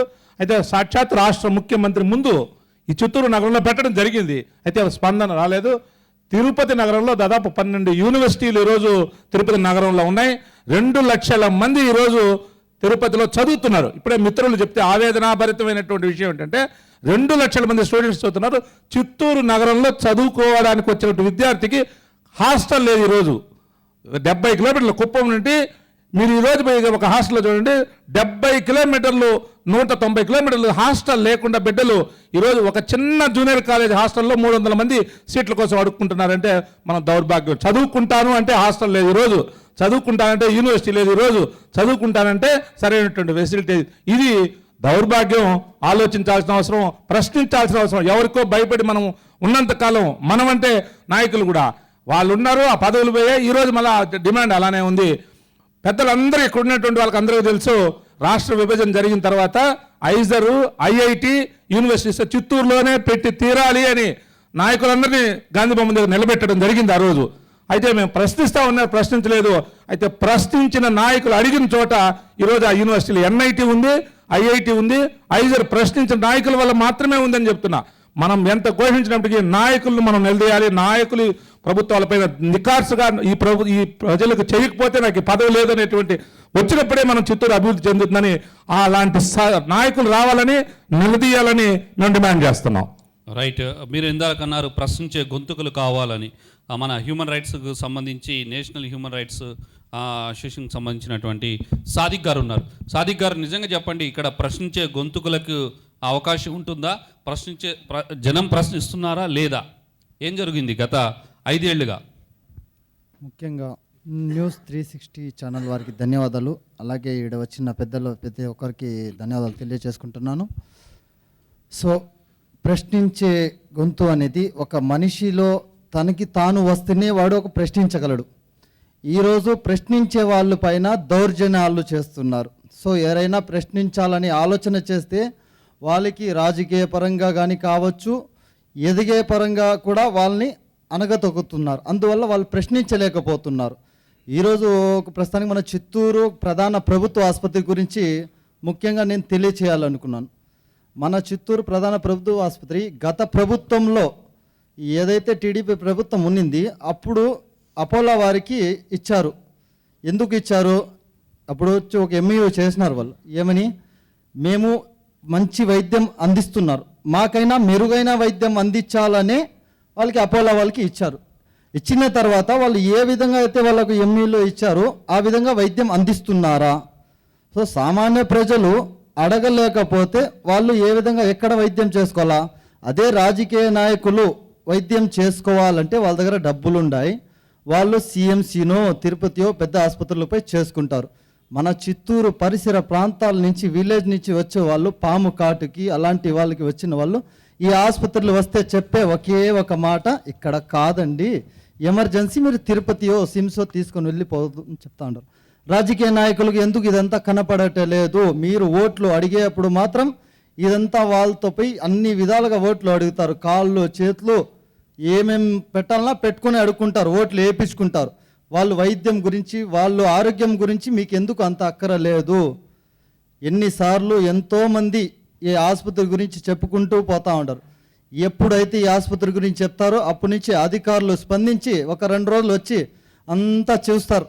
చేసిన తర్వాత 3వ రోజు మళ్ళా మామూలు, తెల్లారితో ఏదైతే తిన్నామా తెల్లారైందా పనుకున్నామా అంతే మామూలు.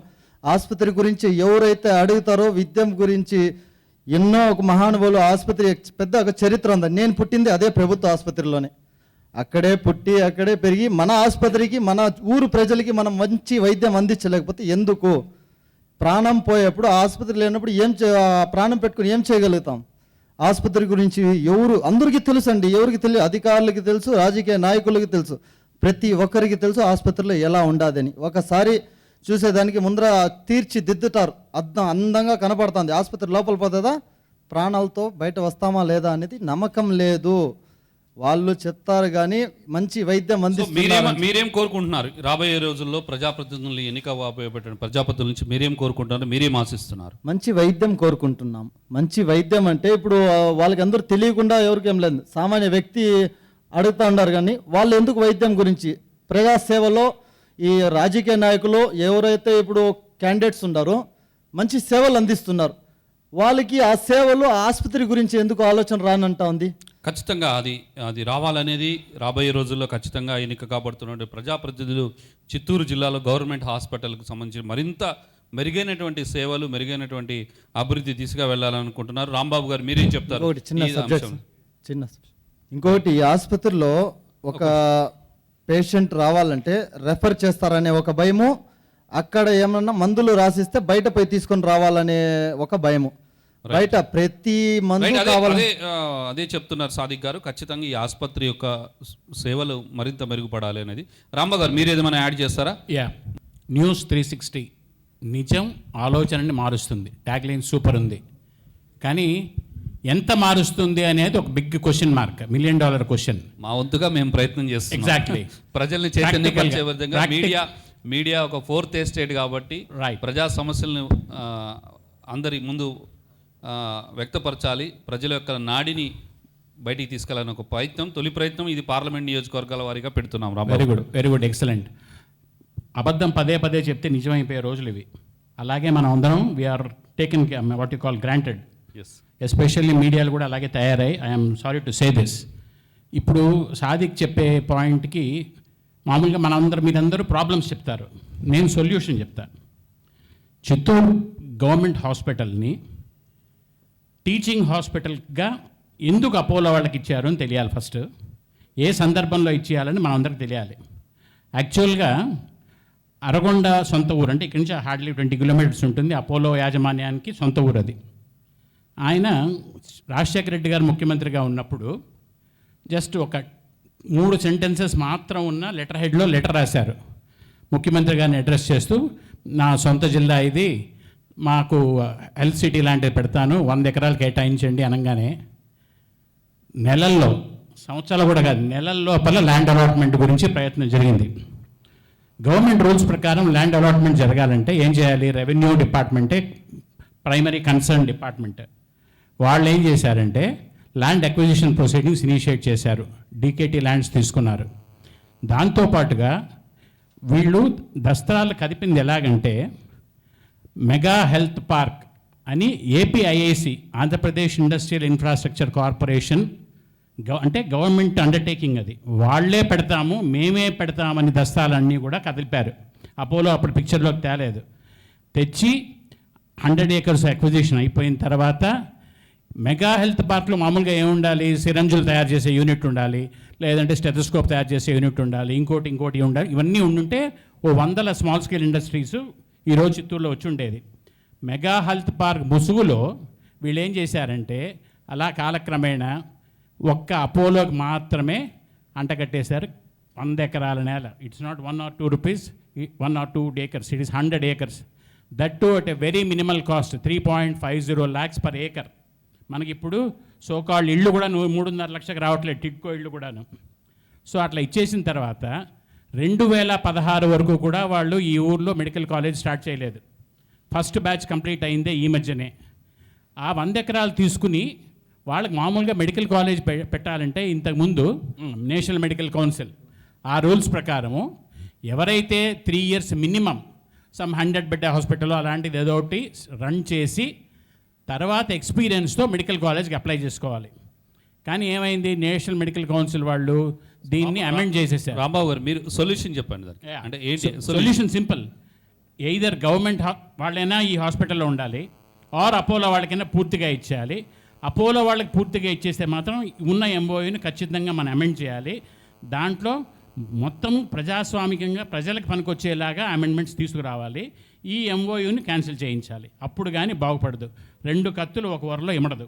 ఇప్పుడు రోజు జరుగుతున్న సమస్య అదే. అది ప్రభుత్వం పూర్తి స్థాయిలో కాలేదు, ఇటు అపోలో పూర్తి స్థాయి కాకపోవడం వల్ల రెండింటి మధ్యన నలిగిపోతుంది అనేది మీరు అంటున్నారు. ఖచ్చితంగా రాబోయే రోజుల్లో ఎన్నికయ్యే ప్రజాప్రతినిధులు ఈ ప్రభుత్వ ఆసుపత్రికి సంబంధించి ఖచ్చితంగా శ్రీనివాసమూర్తి గారు మెడికల్ అండ్ హెల్త్కి సంబంధించి ఆయన చాలా అసోసియేషన్ నాయకులు కూడాను. సో శ్రీనివాసమూర్తి గారు మీరేం చెప్తారు? చిత్తూరు జిల్లాలో వైద్యం పరిస్థితి ఎలా ఉంది, మీరేమంటారు? Good evening sir. 360 న్యూస్ ఛానల్కి ఇక్కడ విచ్చేసిన ఇంటెలెక్చువల్స్ అందరికీ పేరు పేరున వైద్య ఆరోగ్య శాఖ తరపున గుడ్ ఈవినింగ్ చెప్తున్నాను. ముఖ్యంగా అన్ని డిపార్ట్మెంట్ల కంటే చాలా ఎక్కువ సమస్యలు ఉండేది వైద్య ఆరోగ్య శాఖ. నేను 36 సంవత్సరాల చిత్తూరులోనే వర్క్ చేస్తున్నాను, వేరే జిల్లాలో వర్క్ చేసి వచ్చినా కూడా. ముఖ్యంగా సార్ చెప్పినట్ల చాలా ప్రధానమైన చూసుకుంటే కంట్లో నీళ్ళు వస్తుంది. గవర్నమెంట్ మెడికల్ కాలేజ్ లేదు, గవర్నమెంట్ డెంటల్ కాలేజ్ లేదు, గవర్నమెంట్ ఎంఎస్సి నర్సింగ్ కాలేజ్ లేదు, గవర్నమెంట్ బిఎస్సి నర్సింగ్ కాలేజ్ లేదు, గవర్నమెంట్ జిఎన్ఎం లేదు, మామూలు జిఎన్ఎం బేసిక్ది, గవర్నమెంట్ ఫిజియోథెరపీ లేదు, గవర్నమెంట్ మెటర్నిటీ సెంటర్ లేదు, government file area survey unit లేదు, జేఈ యూనిట్ లేదు, గవర్నమెంట్ ల్యాబ్ టెక్నీషియన్ ట్రైనింగ్ లేదు, ఎక్స్రే టెక్నీషియన్ లేదు, రీజనల్ ట్రైనింగ్ సెంటర్ లేదు, పారామెడికల్ బోర్డు లేదు. కార్డియోథొరాసిక్ ఎక్కువ జాబులు వచ్చే పోస్ట్ ఇది, కార్డియోథొరాసిక్ అసిస్టెంట్ కోర్సు, కార్డియోవస్కులార్ టెక్నాలజీ లేదు, అనస్థీసియా టెక్నీషియన్ లేదు. ఏమి చూసినా కూడా మొత్తం తిరుపతిలో ఉంది గవర్నమెంట్. ఇది ఇక్కడ ఉంది, అన్ని ప్రైవేట్లో ఉంది, ఆర్వీఎస్లో ఉంది, ప్రైవేట్ వాళ్ళకు అపోలోలో ఉంది. అపోలోలో చదువుకోవాలంటే మామూలు కోర్సు కూడా 6 నెలల కోర్సు కూడా సుమారు ₹1,00,000 పెట్టాలి. మిడిల్ క్లాస్ వాడు ₹1,00,000 పెట్టాలంటే ₹3 ఇంట్రెస్ట్ తీసి చాలా కష్టాలు పడి తీసుకోవాల్సి వస్తుంది. సార్, వైద్య ఆరోగ్య శాఖలో ఉండే ఇంత 1-2 ఇష్యూలు కావు. అన్ని పిహెచ్సిలకు కొత్త బిల్డింగ్స్ కన్స్ట్రక్షన్ చేయాలా. ఇప్పుడు ఒక పిహెచ్సి పెనుమూరుని కొత్తగా మినిస్టర్ గారి రికమెండేషన్తో దాన్ని 30 bedded హాస్పిటల్గా చేసినారు, బాగుంది. ఆ బిల్డింగ్ని అట్లే వాళ్ళకి ఇచ్చేసినారు ఏపీవీవీపీకి. మాకు పిహెచ్సి వాళ్ళకి ఇప్పుడు బిల్డింగ్ లేదు, ప్రైవేట్ దాంతో చిన్న రెంటెడ్ హౌస్లో పెనుమూరులో కంటిన్యూ అవుతూ ఉన్నారు. ఇంకోటి ఏమన్నా, చిత్తూరులో ఉన్న అర్బన్ హెల్త్ సెంటర్లు సత్యనారాయణపురంలో ఉంది, చౌటపల్లిలో ఉంది, మాపాక్షిలో ఉంది, ప్రశాంత్ నగర్లో ఉంది, రామ్నగర్ కాలనీలో ఉంది. దీనికి అన్నిటికీ 1-2 తప్పితే అన్నిటికీ బిల్డింగ్స్ లేవు. దానికి కన్స్ట్రక్షన్ చేయాలా. రీజనల్ పారామెడికల్ బోర్డు చిత్తూరులో పెట్టాలా. మరియు పొల్యూషన్ కంట్రోల్ బోర్డు అది ఇక్కడే పెట్టాలా. ఇంకా బాధాకరమైన విషయం ఏమంటే, ఆ మెమరాండంలో ఏముందో తెలియదు కానీ 33 yearsకి సంఖ్య రోజు రోజుకి మా స్టాఫ్ నర్సులు డాక్టర్లు తగ్గిపోతూ ఉన్నారు. ప్రతి 4 ఏళ్ళు 3 ఏళ్ళకు ఏమైనా అడిగితే ఇంకా 2-3 ఏళ్ళు అయితే పూర్తిగా పోతుంది. సార్ చెప్పినట్టు 100% మాలో గొడవలు వస్తూ ఉంది. అక్కడ ఒక అడ్మినిస్ట్రేటివ్ ఆఫీసర్ ఉన్నారు, ఇక్కడ ఒక అడ్మినిస్ట్రేటివ్ ఆఫీసర్, అక్కడ ఒక మెడికల్ సూపరింటెండెంట్, ఇక్కడ మెడికల్ సూపరింటెండెంట్, అక్కడ నర్సింగ్ సూపరింటెండెంట్, ఇక్కడ నర్సింగ్ సూపర్. ఒక స్టాఫ్ నర్సు గవర్నమెంట్ తరపున కూర్చొని ఉంటుంది, ఒక స్టాఫ్ నర్సు 2 స్టాఫ్ నర్సులు అపోలో తరపున ఉంటారు. ఏమేం ఎక్కువ మాట్లాడేదానికి లేదు, ఏమీ మాట్లాడేదానికి లేదు. ఎందుకంటే వాళ్ళ బాసు వాళ్ళకు ఉంటారు, వీళ్ళ బాసు వీళ్ళకు ఉంటారు. వీళ్ళు విధి లేదు గతి లేదనే మరి కంటిన్యూ అవుతుంది. ఈ ప్రాసెస్ నిజంగా ఎవరికో సార్ చెప్పినట్ల ఒకరికే ఇవ్వాలి. అట్లా ఇస్తే ఇప్పుడేం జరిగింది తెలుసా? 3 సంవత్సరాల ముందు బోర్డే పెట్టినారు మదనపల్లిలో, జిల్లా ప్రభుత్వ ప్రధాన వైద్యశాల మదనపల్లి. చాలా బాధ వేసింది. ఏమరా డిస్ట్రిక్ట్ హాస్పిటల్ అన్నారే, అది కూడా పోయింది. అప్పుడు జిల్లా కూడా కాలేదు, అది ఇప్పుడు కాలే అప్పుడు కాలే.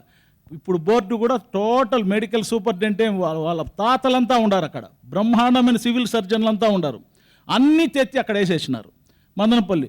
ఏమిరా ఇది కాచారమంటే ఎవరిని ఇక్కడ తప్పు పెట్టే ప్రసక్తి కానీ రాజకీయ పార్టీలు కూడా మాకు సంబంధం లేదు సార్. పూర్తిగా నాశనం అయిపోతుంది వైద్య ఆరోగ్య శాఖ, ఎందుకంటే మేజర్ డిపార్ట్మెంటు. ఇంకోటి ఏమనంటే 6 లైన్స్ 4 లైన్స్ చిత్తూరులో బాగా డెవలప్ అయినది ఏదైనా ఉందంటే రోడ్లే. ఇప్పుడు అది ఎంత సెంట్రల్ గవర్నమెంట్ తరఫున ట్రామా కేర్ సెంటర్ ఉండాల. నేను గూడూరులో పనిచేసేటప్పుడు ట్రామా కేర్ సెంటర్ ఉంది, 6 లైన్ కంటిన్యూ అవుతుంది, నాయుడుపేట టు విజయవాడ అక్కడ ఉంది. చిత్తూరులో లేదు. ఎక్కడో ఒక చోట పెట్టాలి, కనీసం ఆ దారిలోనో ఈ దారిలోనో అది లేదు. అంబులెన్సులు లేవు సార్. 108 ఉంది, మనం ఫోన్ చేసినప్పుడు అది రావాల్సిందే, లేట్ అయితే ప్రాణాలు పోతుంది. దయచేసి ట్రామా కేర్ సెంటర్ ఖచ్చితంగా పెట్టాలి. ఎందుకంటే 6 లైన్స్ ఉంది, 4 లైన్స్ ఉంది, ఇంకొక 5 సంవత్సరాల్లో ఎక్స్ప్రెస్ హైవేస్ వస్తూ ఉంది. దానికి అన్నిటికీ పాయింట్ చిత్తూరే, అది పెట్టాలా. ఇంకోటి ఏమంటే యాంటీ ప్లేగ్ యూనిట్ ఒక్కటి ఉంది. ప్లేగు వ్యాధే లేని దానికి ఒక యూనిట్ ఉంది. ఒక్క కేసు కూడా రాలే 30 ఏళ్ళగా. దానికి పలంనేరులో యూనిట్ ఉంది. సరే ఏదో మన అదృష్టం అనుకుంటామో దురదృష్టమో ఉంది అనుకుంటాం. ఇప్పుడు ఏమైనా గవర్నమెంట్ ఉంది అనుకుంటే జిల్లా కేంద్రంలో ఒకే ఒక్క ఏఎన్ఎం ట్రైనింగ్ స్కూల్ 2 సంవత్సరాలు తెలుగు మీడియము 40 స్టూడెంట్స్. ఎందుకంటే నేను 5 సంవత్సరాలు ట్యూటర్గా పనిచేసిన. జిఎన్ఎం లేదు అడుక్కున్నాం అప్పటి నుండి, బీఎస్సీ నర్సింగ్ అని. జిఎన్ఎం ఏంటి, జిఎన్ఎం కూడా ఇవ్వలేదు. ఓన్లీ ఏఎన్ఎం ట్రైనింగ్ బేసిక్ ఉంది. అదే కానీ వాస్కులార్ టెక్నాలజీ ఎల్టీ కానీ ఆ కోర్సులు కానీ గవర్నమెంట్లో ఉంటే ఎంతో నిరుద్యోగులు 10th ఇంటర్మీడియట్ చదివిన వాళ్ళు పాపం బిడ్డలు ఈరోజు ఉద్యోగాలు వచ్చి కనీసం అట్లీస్ట్ అవుట్ సోర్సింగో కాంట్రాక్టో రెగ్యులర్లో అపాయింట్ అయి ఉంటారు. అది కాలే. ఏమైనా బ్యూటీ చెప్పుకోవాలా వైద్య ఆరోగ్య శాఖలో అంటే నాకు తెలిసి ఈ 5 సంవత్సరాల్లో రెగ్యులైజేషన్ ఎక్కువైంది. రెగ్యులర్ పోస్టులుగా డాక్టర్స్ని అపాయింట్ చేసింది, స్టాఫ్ నర్స్ని అపాయింట్ చేసింది, ఖచ్చితంగా మరింత అభివృద్ధి చెందాలంట. మేల్ హెల్త్ అసిస్టెంట్ని రిక్రూట్ చేసినారు సార్. ఇంకోటి చిన్నది, సూపర్ స్పెషాలిటీ హాస్పిటల్ ఇప్పుడు తిరుపతిలో ఉన్నట్ల స్విమ్స్ లాగా ఒక కంపల్సరీ ఉండాలి. అంటే ప్రతి జిల్లాకి ఒక మంచి వైద్యశాల అనేది అవసరం. గవర్నమెంట్ మెటర్నిటీ సెంటర్ ఉండాలి సార్. తిరుపతిలో మెటర్నిటీ వల్ల దమదమాని కేసులు, మేమే కాదు ఎవరు చూసినా ఇప్పుడు అందరూ మాట్లాడిన వాళ్ళు చెప్పింది 100% నిజమే. రెఫరల్ అపోలోలో ఎక్కువ, విపరీతం కేసులు. దానికి మేము రెడీగా ఉంటాం. మాకు కూడా తెలుసు వీళ్ళు రెఫర్ చేసేస్తారు, హై రిస్క్, మా బిడ్డ తిరుక్కునింది, తల కింద రావాల్సింది, కాళ్ళు వచ్చింది, పేగులు చుట్టుకున్నాయి, అదంతా దానికోసమే వాళ్ళు సివిల్ సర్జన్ కాదు, సివిల్ సర్జన్ స్పెషలిస్ట్ ఉండారు ఇక్కడ, అనస్థీషియా ఉండారు, రేడియాలజిస్టులు ఉండారు, అందరూ ఉన్నా కూడా రెఫర్ చేస్తూనే ఉండారు, కంటిన్యూ అవుతానే ఉంది. ఇంకా అంబులెన్స్ రోజు గొడవ సార్.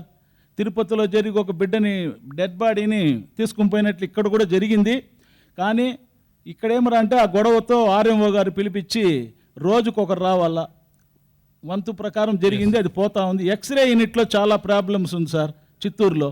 ఎందుకంటే స్కానింగ్ సెంటర్కి వస్తారు గర్భవతులు, పాపం వాళ్ళకు ఆ రేషన్ కార్డు ప్రతి పిహెచ్సి నుండి రెఫర్ టు జిహెచ్. 20 పిహెచ్సీలు ఇక్కడికి వస్తుంది, సుమారు 10 పిహెచ్సీలు పలంనేరుకు పోతాయి, ఒక 10వ 15వ తిరుపతికి వెళ్ళిపోతాయి.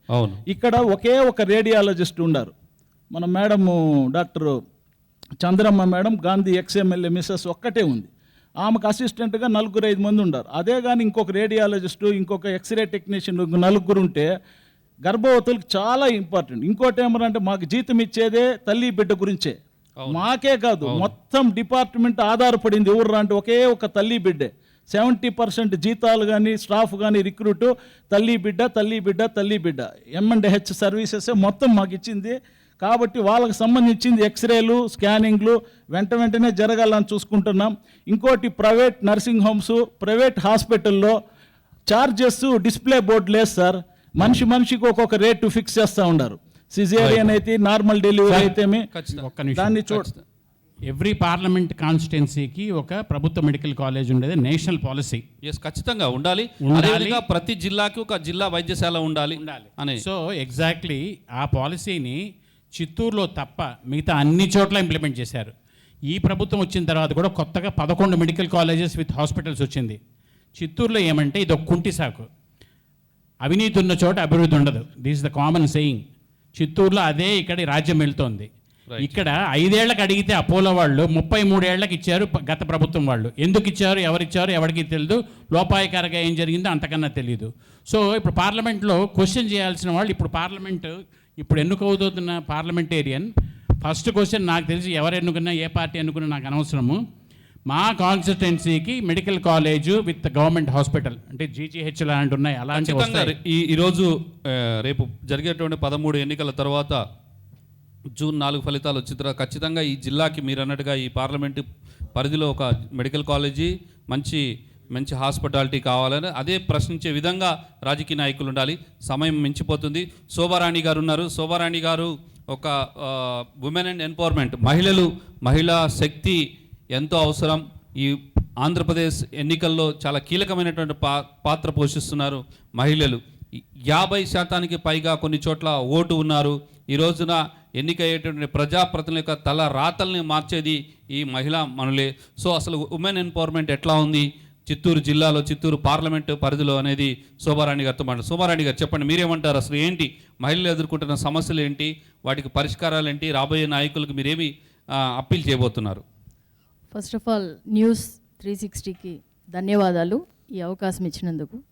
ఉమెన్ ఎంపవర్మెంట్ అనేది పేపర్లో మనం మాట్లాడుకోవడానికి బాగుంది, కానీ చిత్తూరులో ఆడపిల్లలుగా ఎందుకు పుట్టామా అనే పరిస్థితి వచ్చింది. ఎందుకంటే అమ్మగారి ఇల్లు ఎంజాయ్ చేసే ఇది ఉండదు. అదేవిధంగా అత్తగారింటికి వెళ్ళిన తర్వాత వచ్చేవాళ్ళు, అత్తగారింటికి ఎవరైతే అమ్మాయిలు వస్తారో వాళ్ళకు కూడా ఇక్కడ ఏమి ఉండదు. ఎందుకంటే ఒకప్పుడు చిత్తూరు అని చెప్పుకునేలాగా ఉంది, కానీ ఇప్పుడు చిత్తూరులో అయితే ఏమీ లేదు.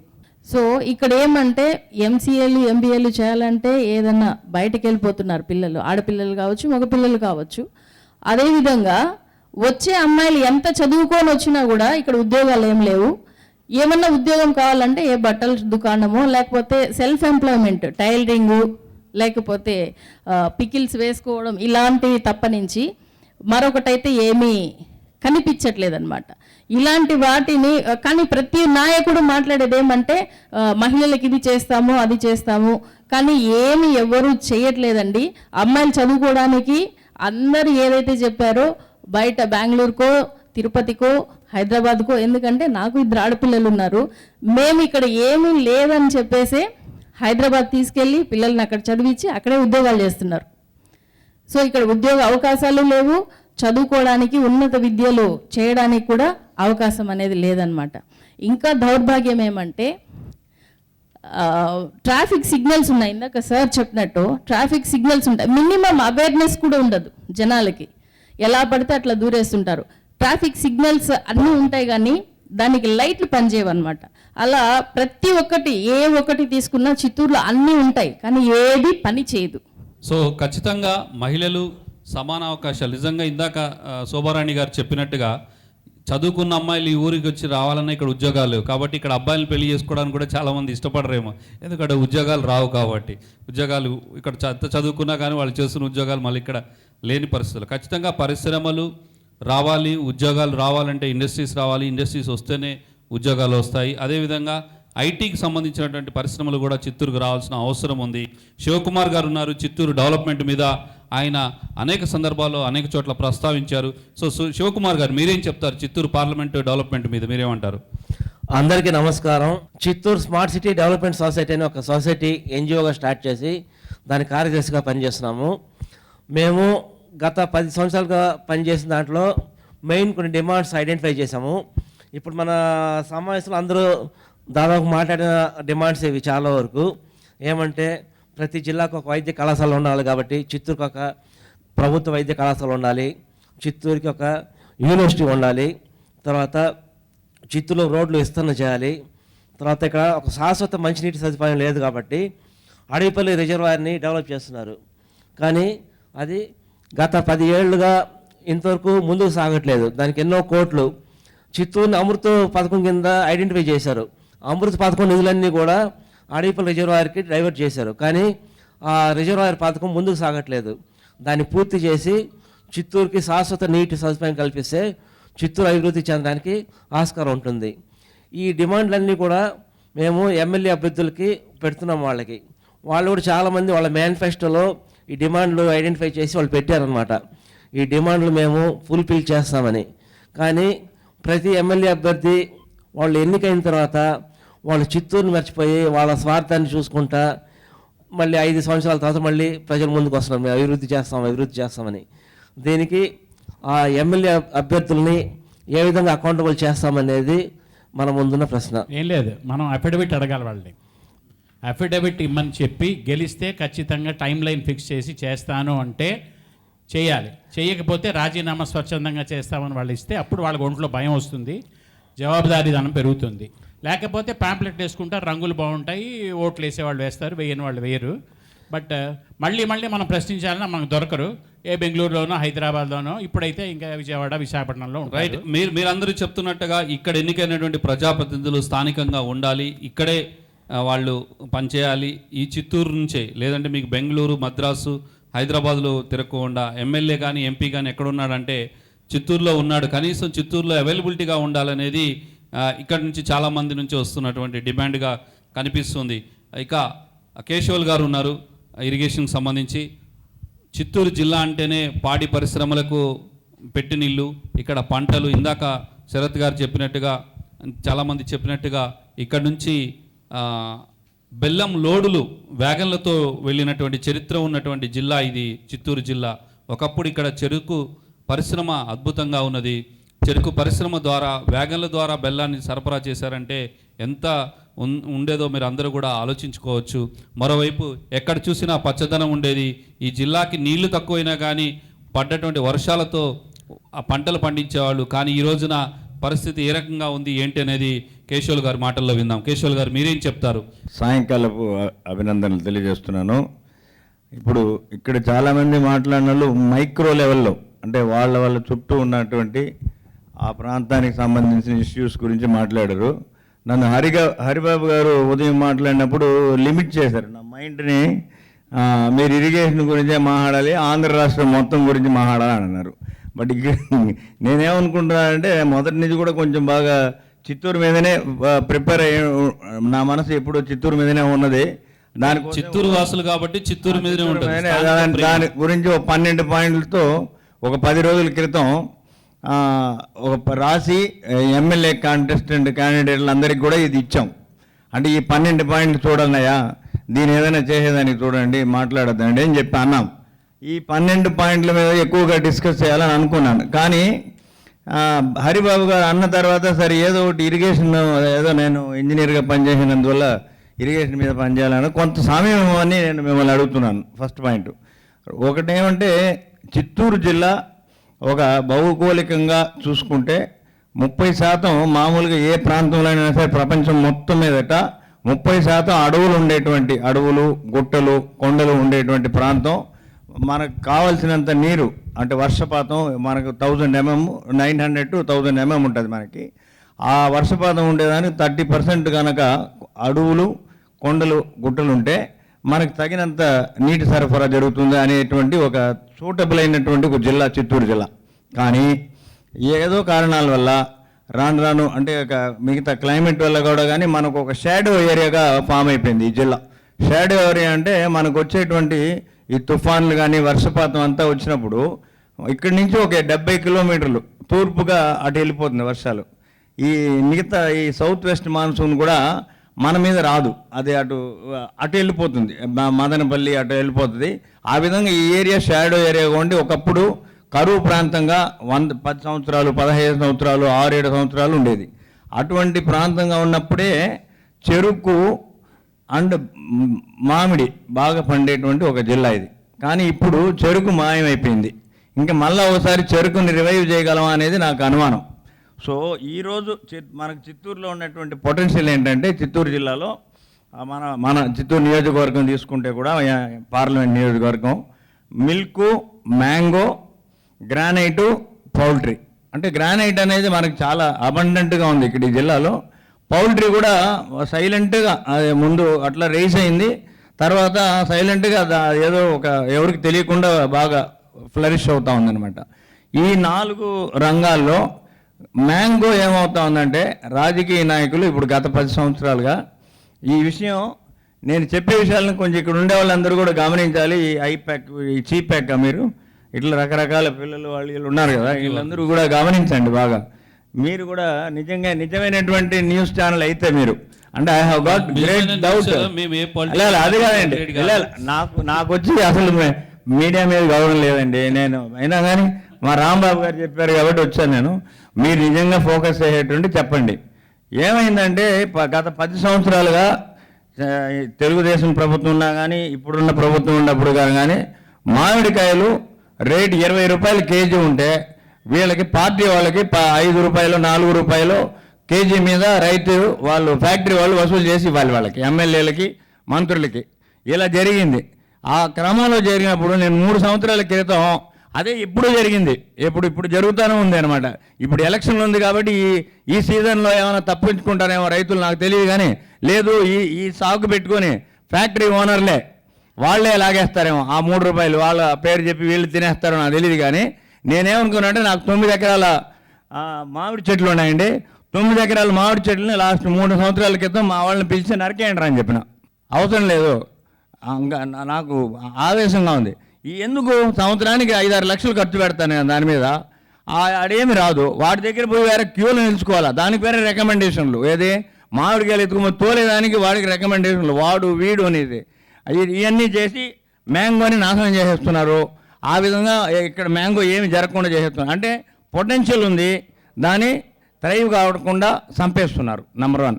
నెంబర్ 2, పాలు ఏ విధంగా చంపేస్తున్నారో మన నాయుడు గారు బాగా చెప్పారనమాట. బాగా ఓపిక అయినాలి మీరు. కొంత 10 నిమిషాలు నేను ఎక్కువే తీసుకుంటాను మీకంటే, ఎందుకంటే నేను మీకు అందరికంటే ఎక్కువగా అవగాహన ఉన్నాను. మీ టీవీకి నిజంగానే నిజమైనటువంటి ఇష్యూస్ చిత్తూరు జిల్లా నుంచి ఫోకస్ చేయాలంటే మీకు అవసరం అనే విషయం గుర్తుపెట్టుకోండి. ఒకటేమంటే సరే ఆ విధంగా మిల్క్ని చంపేసింది ఏదో తెలుసు మీకు, పోనీ మళ్ళీ రివైవ్ కావాలని అనుకొని ఏది వీళ్ళని తీసుకొచ్చారు ఇప్పుడు, ఏది అమూల్ వాళ్ళని. సరే వాళ్ళు ఏం చేస్తారో చూద్దాం, లేదు దానికోసం ఏ విధంగా మనం ఏం చేయాలనేది ఆలోచన చేద్దాం. నేను కొన్ని విషయాలు కూడా చెప్తాను. అంటే ఎంతసేపు వీళ్ళు ఎవరో చేస్తారంటే ఏమి చేయరు అనే విషయం గుర్తుపెట్టుకోండి. 3వది, గ్రానైట్ అయినా థ్రైవ్ అవుతుంది. ఏదో 4 కోళ్ళ ఫేరల్లాగా వాళ్ళు ఏదో 4 బ్లేడ్లు వేసుకొని కోసుకొని బతుకుతారంటే ఒక్కొక్క బ్లేడ్కి ఇంత ఇవ్వాలని ఇప్పుడు డబ్బు. మ్యాంగోలో కేజీ కింద, ఇది గ్రానైట్కి బ్లేడ్ కింద. వాడు ఇంకా ఏమైంది, టోటల్గా అందరూ మూసేశారు. ఇప్పుడు అనంతపురం జిల్లా నుంచి కడప జిల్లా నుంచి ఎంతోమంది వచ్చి ఎంటర్ప్రెనర్స్ ఇక్కడ గ్రానైట్ కటింగ్ మిషన్లు పెడితే వాళ్ళని చంపేసినారు, వాళ్ళని అవుట్. తర్వాత పౌల్ట్రీని ఏమి చేయట్లేదు, ఎందుకంటే పౌల్ట్రీ కూడా కొంచెం పెద్ద ఒక ఆయన ఉన్నాడు, ఆయన లేదు. ఏదో రకంగా అది బలమైనటువంటి వర్గం, అంటే దాంట్లో కులం కూడా ఉంది. నేను కులం గురించి కూడా మాట్లాడాలనుకుంటా. ఆ కులం కొంచెం బలమైన వాళ్ళ చేతుల్లో ఉంది కాబట్టి వాళ్ళని ఏమీ చేయలేకపోతున్నారు. ఈ పౌల్ట్రీ ఇది గ్రానైట్ కూడా అట్లాంటి పెద్దోళ్ళ చేతుల్లోనే, ఇక్కడ ఈ జిల్లా వాళ్ళ చేతుల్లో ఉంటే ఏం జరిగేది కాదు అది. కానీ అది వేరే జిల్లా వాళ్ళు కాబట్టి వాళ్ళని సతాయిస్తున్నారు అనమాట.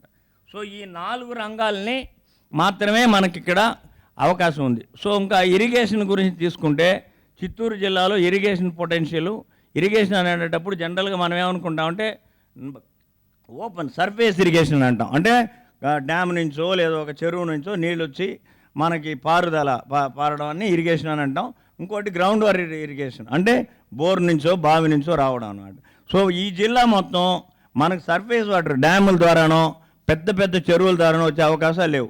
మనకి ఎన్ని చెరువులు కావాలి, మనకు వచ్చే వర్షపాతంకి తగినటువంటి చెరువులన్నీ ఆల్రెడీ పాతకాలంలో నిర్మించి ఉండాలి. దాన్ని మనం రివైవ్ చేసుకోవాల్సింది తప్ప మనకి ఇంకేం లేదు. మించిపోతే ఇరిగేషన్ రిలేటెడ్గా వాటర్ రిలేటెడ్గా మనం చేయగలిగిందంతా అన్నా హజారే అక్కడ వాళ్ళ ఊర్లో చేశారు కదా, అటువంటివి మండలానికి ఒక సొసైటీ ఫామ్ చేసి అక్కడక్కడ water development and forest or natural resources development సొసైటీలు ఫామ్ చేసి వాళ్ళని ఎంపవర్ చేయాల్సిన అవసరం ఉంది. ఆర్ ఎంపవర్ మన అంతటా మనమే ప్రజలే రైతులే చేసుకోవాల్సిన అవసరం ఉంది. సో అంటే మన న్యాచురల్ రిసోర్సెస్ డెవలప్మెంట్కి మనమే ముందుకు రావాలి. దాన్ని చేయించుకునేదానికి ఎమ్మెల్యేలో ఎంపీల్లో మెడలు ఉంచేటటువంటి శక్తి ఉండేటువంటి ఒక గ్రూపులుగా మనం తయారు కావాలి. సో అది ఇరిగేషన్ సంబంధించి. నెక్స్ట్ తీసుకొని వస్తే ఇప్పుడు మనం మామూలుగా డెవలప్ కావడానికి మీరు చెప్పారు చిత్తూరు కంపల్సరీగా ఒక యూనివర్సిటీ ఉండాలి, చిత్తూరు కంపల్సరీగా ఒక మెడికల్ కాలేజ్ కావాలి, ఒక పాలిటెక్నిక్ గవర్నమెంట్ పాలిటెక్నిక్ 1 2 ఒక పలమనేరులో ఉంది కాబట్టి ఇక్కడ కనీసం ఇక్కడ ఒకటి కావాలి. నెక్స్ట్ కుప్పంలో గవర్నమెంట్ పాలిటెక్నిక్ ఉంది, ఇక్కడ కంపల్సరీగా గుడిపాలలోనో చిత్తూరు టౌన్లోనో ఒక పాలిటెక్నిక్ కావాలి. తర్వాత ఓవరాల్ ఎడ్యుకేషన్ ఇప్పుడు ఆయన హరిబాబు గారు చెప్పిన తర్వాత రాష్ట్రం మొత్తం ఎదురు గురించి మీకు చెప్తున్నా. మనం ఎన్ని మాట్లాడినా ఇప్పుడు మన బాబు మీ పేరేంటండి సురేష్ గారు చెప్పినట్టు education, health and road network ఈ 3 కనుక ఉంటే ప్రజలు వాళ్ళంతటి వాళ్ళే కూడా ఎంటర్ప్రెనర్లుగా వాళ్ళు ముందుకెళ్ళేదానికి అవకాశం ఉంటుంది. సో మనకి ఇక్కడ ఎడ్యుకేషన్ ఎలా ఉందంటే ఒక అగ్గిపెట్టెలాగా ఒక చిన్న ఇల్లు ఉంటే ఒక హై స్కూల్ స్టార్ట్ చేయొచ్చు ఇక్కడ. కానీ తమిళనాడులో 5 ఎకరాలు ఉండాలి కంపల్సరిగా. 1వ తరగతి నుంచి ఇంటర్మీడియట్ వరకు నువ్వు స్కూల్ పెడితేనే నీకు స్కూల్ పర్మిషన్ ఆడ, ప్రైవేట్ అయినా కానీ గవర్నమెంట్ అయినా కానీ. ఇక్కడ గవర్నమెంట్ స్కూల్ ఎడ్యుకేషన్ని టోటల్గా పర్పస్ఫుల్గా ఎడ్యుకేషన్ మినిస్టరు, ముఖ్యమంత్రి, డిఈఓలు, మిగతా వాళ్ళంతా కలిసి మాట్లాడుకుంటారు. ఏమని? ఆంధ్రాలో మాత్రమే అది జరుగుతుంది ఈ దేశంలో, మిగతా రాష్ట్రాల గురించి నాకు తెలీదు. ఆంధ్రాలో ఏం జరుగుతుంది? గవర్నమెంట్ స్కూల్స్లో మీరు జీతాలు తీసుకోండి. ఎవరి డిఈఓ ద్వారా వాళ్ళు ఇండైరెక్ట్గా చెప్తారు, నోట్తో చెప్పరు, అది వాళ్ళ చేతలతో తెలుస్తుంది, వీళ్ళు అర్థం చేసుకుంటారు. మన ఐవర్లు వాళ్ళు ఏం చేస్తారు, మీరు స్కూల్లో ఎడ్యుకేషన్ చెప్పద్దండి, చదువు, మీరు జీతాలు తీసుకోండి, మళ్ళీ కొత్త ఐవర్లను అడగద్దండి. ఎందుకంటే మేము ఏదో మీరు మీ పిల్లలంతా చదువుకున్నారు కదా, ప్రైవేట్ స్కూల్లో చదివించుకోండి, అమెరికాకి పంపించేయండి, లేదు కెనడాకి పంపించండి, ఆస్ట్రేలియాకి పంపించండి, మీరు వాళ్ళకి చదువు చెప్పద్దు, అంతే, స్కూల్స్ చంపేయండి అని చంపేశారనమాట. ఇది రాష్ట్రం మొత్తం జరుగుతుందండి. ఎక్కడ? 2 రాష్ట్రాల్లోనూ, తెలుగు రాష్ట్రాల్లో జరుగుతుంది. ఈ విషయం మీద మీ న్యూస్ 360 ఆలోచన చేయాలి. ఇదే విధంగా స్కూల్స్ దయచేసి మీరు ఇంటరప్ట్ చేయదు, give me some more time. మళ్ళీ హాస్పిటల్స్ ఇదే పరిస్థితి. ఈ హాస్పిటల్స్ని, స్కూల్స్ని తమిళనాడు మోడల్లో ఈరోజు తమిళనాడుని మోడీ కాదు కదా, ఇంకెవరు వాళ్ళు JG9 వచ్చినా కానీ ఎవరు కంపీట్ చేయలేరు. ఎవరిలో? స్కూల్స్లోనూ, ఎడ్యుకేషన్లోనూ, హెల్త్లోనూ, రోడ్ నెట్వర్క్లోనూ, వేరే ఎవడైనా సరే ప్రపంచంలో ఛాలెంజ్ చేస్తారు వాళ్ళు. ఈ 3 నెట్వర్క్లో వాళ్ళని చూసి నేర్చుకోవాలి, ఆ విధంగా ఇక్కడ తీసుకురావాలి. సో అది చాలా అవసరం నేను మాట్లాడుకుంటాను, మీకు తెలియజేయాలనుకుంటున్నా. ఇంకోటి ఏమంటే వీటన్నిటికీ కూడా మీరు ఏం చేసినా, ఎంత మాట్లాడుకున్నా, ఇట్లాంటి న్యూస్ నెట్వర్క్లు మనకి 24 గంటలు మనతో పాటే ఉన్నా కూడా ఈ ఎమ్మెల్యేలు, ఈ ఎంపీలు, ఈ రాజకీయ పార్టీలు మనకు చేయవు. ఎప్పుడు జరుగుతుంది?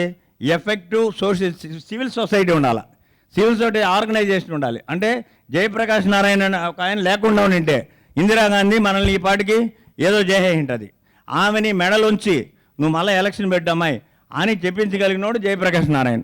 అటువంటి సివిల్ సొసైటీ మూమెంట్స్కి మనం లేకుండా, అది రాష్ట్రంలో ప్రతి జిల్లాలోనూ ఉండాలి, ప్రతి తాలూకా లెవెల్లో ఉండాలి, అది చిత్తూరులోనూ ఉండాలి. రాంబాబు లాంటి వాళ్ళు నాయకత్వం వహించాలి. అవసరం ఆయన ఒక్కడే ఉంటాడు. ఆయన మీద ఇప్పుడు మన తమ్ముడు అన్నట్టు కేసులు పెడతారు, లోపల వేసేస్తారు, కొడతారు, అన్ని చేస్తారు. గొంతుకలు ఉంటే ఖచ్చితంగా ఇవన్నీ జరగాలని చెప్పేసి కోరుకుంటున్నాను. దీనికి మనం మొత్తం మీద ప్రజలు మనకేం పోయింది, మనం ఏదో అవుతుంది, నాకు జరిగిపోతా ఉంది అనేటువంటి ఒక అభిప్రాయం ఉండడం కారణంగానే చదువుకున్న వాళ్ళు అందరూ ఈరోజు సమాజంలో ఒక 20% మంది మాత్రమే చదువుకున్న వాళ్ళు ఉన్నాం. మిగతా 80% ఇంకా ఆ లెవెల్కి రాలేదు.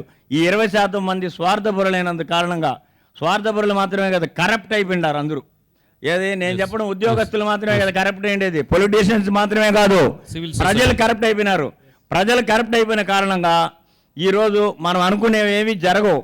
అన్లెస్ అదర్వైజ్ ఎవరో కొంతమంది గ్రూపులుగా ఈ సివిల్ సొసైటీ అనేటువంటిది ఒక బలమైన సివిల్ సొసైటీ ఉండి అందుకు దానికి దాపుగా మీడియా ఉంటే తప్ప ఏమి జరగదు.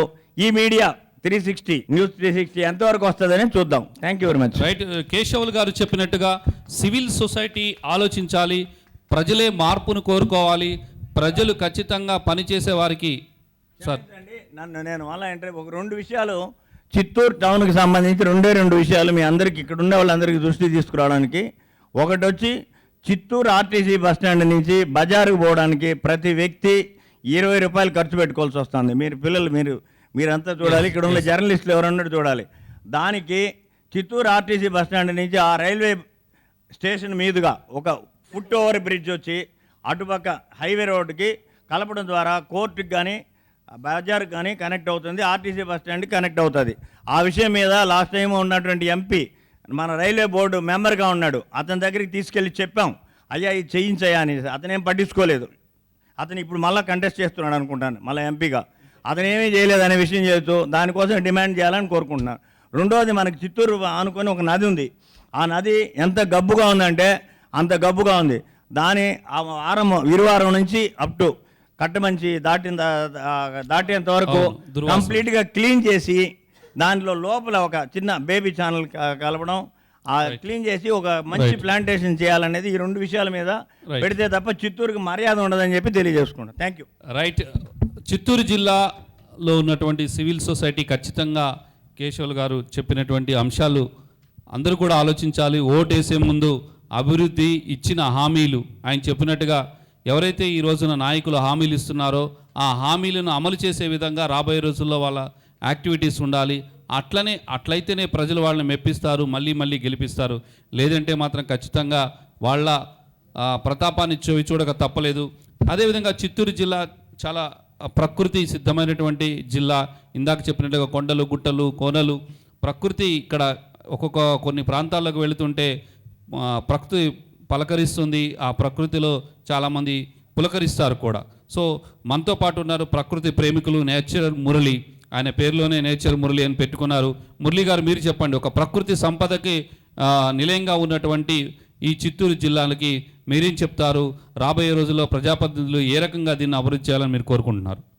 ముందుగా 360 న్యూస్ ఛానల్కి ధన్యవాదాలు. చిత్తూరుకు వచ్చి ఇలాంటి మంచి కార్యక్రమాన్ని జరిపించినందుకు ఇక్కడ వచ్చిన మేధావులందరికీ కూడా ధన్యవాదాలు. పెద్దలు సామెత ఉంది, కంచే చేను మేస్తే. ఇక్కడ చేను ప్రజలు, కంచె అనేది రాజకీయ నాయకులు. అందరికీ తెలుసు, ఇక్కడ ప్రతి ఒక్కరు మాట్లాడినారు, ఇక్కడ చిత్తూరుని నాశనం చేసేది రాజకీయ నాయకులే అనేసి. ఇండైరెక్ట్గా డైరెక్ట్గా కూడా చెప్పేశారు కొందరు. ప్రకృతి సేవయే పరమాత్ముని సేవ అన్నారు. ప్రకృతిని ఆరాధించేవాడే దైవాన్నితో ఆధారించినట్టుగా అవుతుంది. అట్లని మన పెద్దలు ఎప్పుడో మనకి ఇచ్చారు. ఈ చిత్తూరుకి అందమైన ప్రకృతి వనరులు ఉన్నాయి, కానీ ప్రకృతి వనరులను సర్వనాశనం చేస్తున్నారు. ఈ రాజకీయ నాయకులు గెలిచి ఏం చేస్తున్నారంటే ప్రకృతిని సర్వనాశనం చేస్తున్నారు. రోడ్లలో ఫంక్షన్లు చేస్తున్నారు, అందుకుగా గెలిపిస్తున్నామా అని అనిపిస్తుంది వాళ్ళని. వాళ్ళ బర్త్డేలు రోడ్లో జరుపుకోవడం, అందుకోసమే మేము గెలిపించాం. ఇష్టానికి విచ్చలవిడిగా రోడ్లో టపాసులు కాల్చడం, పబ్లిక్ని డిస్టర్బ్ చేయడం, చెట్లను విచ్చలవిడిగా నరికివేయడం.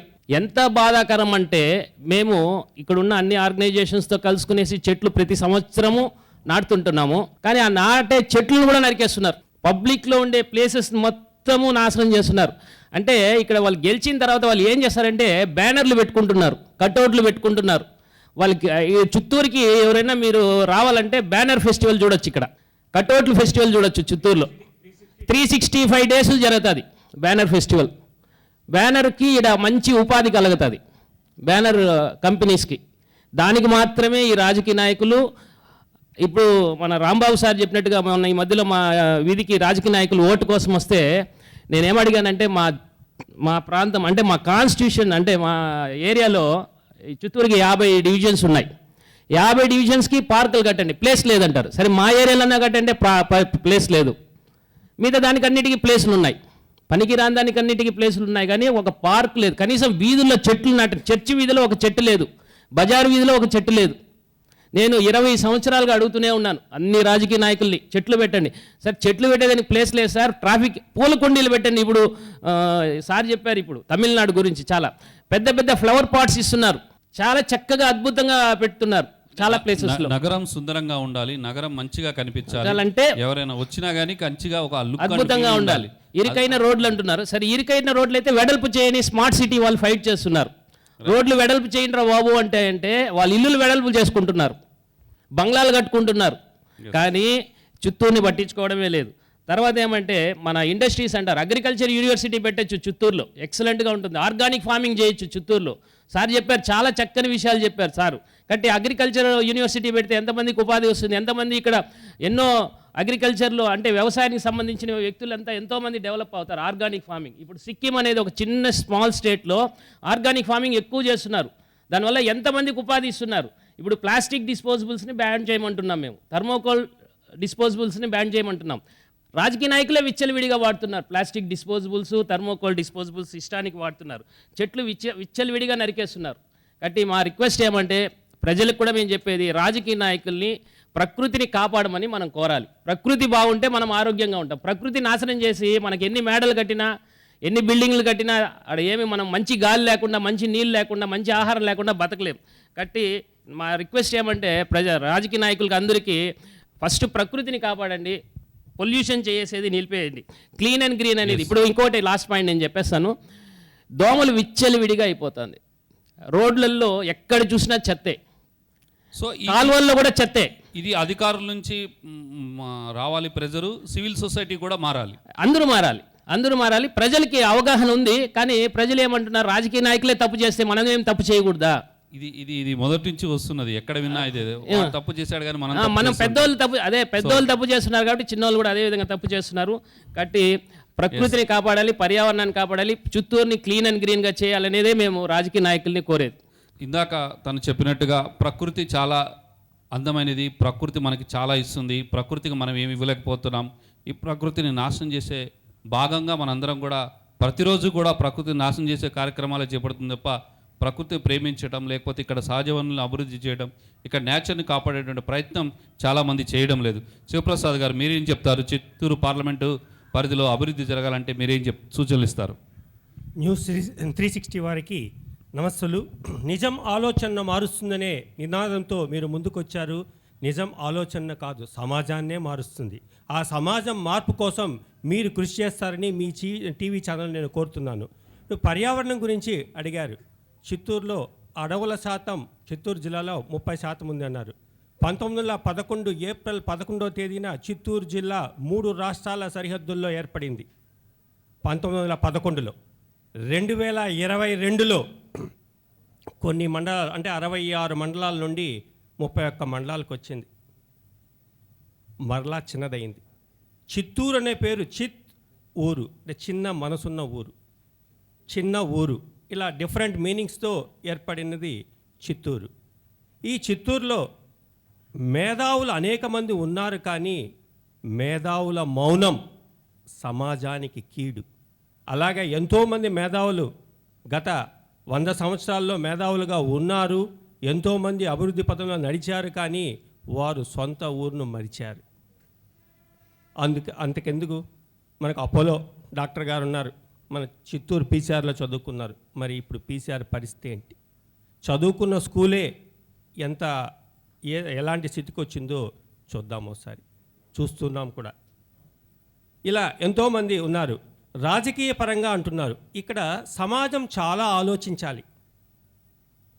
ఎందుకు ఆలోచించాలి అంటే, కోడి ముందా గుడ్డు ముందా, అంటే ప్రజల అవినీతి ముందా రాజకీయ అవినీతి ముందా అని ప్రశ్నించుకుంటే సమాధానం అలాంటిదే. ఇక్కడ కూడా ఎవరైతే డబ్బులు తీసుకోకుండా నిజాయితీ పరుడుకు ఓటు వేస్తారో ఆ రోజే నిజమైన పాలకులు వస్తారు, వాళ్ళని నిలదీసేదానికి అవకాశం ఉంటుంది. అలాంటి వ్యక్తులు మనకు ఇప్పుడు కనపడడం లేదు. మన వెంకటరత్నం గారు లాంటి వారు ఎమ్మెల్యే అయితే చిత్తూరు తప్పకుండా డెవలప్ అవుతుంది. నేచర్ మురళి లాంటి వాళ్ళు కావచ్చు, రాంబాబు గారు కావచ్చు, ఇలాంటి సామాన్యుడు ఎవరైతే రాజకీయాల్లోకి వచ్చి ఎమ్మెల్యే అవుతారో అప్పుడు తప్పకుండా చిత్తూరు అభివృద్ధి అవుతుంది. కానీ అలాంటి పరిస్థితి ఉందా అంటే లేదు. వీటన్నింటికీ కారణం ఒక చిత్తూరే కాదు, రాష్ట్రం మొత్తం మీద, దేశం మొత్తం మీద తీసుకున్నా కూడా ఇలాంటి వాళ్ళు మనకు నాయకత్వం వహించకపోవడానికి, తర్వాత అధికారుల్లో అవినీతి పెరగడానికి కారణం ఒకటి, విద్య వైద్యము. ఇవి రెండు ప్రభుత్వ పరంలో ఉన్నప్పుడు మాత్రమే వీటిని ఎక్స్పెక్ట్ చేయగలుగుతాం. ఎప్పుడైతే ప్రైవేటు పరంలో ఇవి ఉంటాయో, ఇప్పుడు మనకు మెడికల్ కాలేజీ సీటు కావాలి అంటే ₹1 కోటి లేకపోతే రాదు. మరి మెడికల్ సీట్ తీసుకుని ఆయన MBBS MS పూర్తి చేసిన తర్వాత ప్రజల కోసం ఏం చేస్తాడు? ఖర్చు పెట్టిన డబ్బును సంపాదించుకోవడం కోసం మాత్రమే చేస్తారు. అది ఇక్కడ కూడా కాదు, చిత్తూరు జిల్లాలో కూడా ప్రాక్టీస్ చేయరు వాళ్ళు, మళ్ళీ వేరే ప్రాంతాలకు వెళ్ళి ప్రాక్టీస్ చేస్తారు. కారణం ఏంటి అంటే వాళ్ళు అంత ఖర్చు పెట్టేశారు. ఆ అక్కడ ఖర్చును వాళ్ళు రాదు కాబట్టి. సంపాదించుకోవాలి. అందుకే ఈరోజు సివిల్ సర్వెంట్స్ కావచ్చు, ఎవరైనా సరే ఒక అధికారుల తొత్తులుగా ఉంటున్నారు, కానీ ప్రజల సమస్య కోసం పనిచేయలేకపోతున్నారు. కారణం ఏమంటే ఎడ్యుకేషన్ అంత కాస్ట్లీ అయిపోయింది. కాబట్టి విద్యా వైద్యం ఎప్పుడైతే ప్రభుత్వ పరంలో మాత్రమే ఉంటుందో అప్పుడు మాత్రమే అభివృద్ధి. చిత్తూరు తీసుకుంటే 10th క్లాస్ వరకే సుమారైన మెరుగైన వస్తుంది. తరువాత ఇంటర్మీడియట్ తీసుకుంటే ప్రైవేట్ కాలేజీకే వెళ్ళాలి. ఒక్క ఎమ్మెల్యే కూడా సొంతంగా పనిచేసే స్థితిలో లేరు.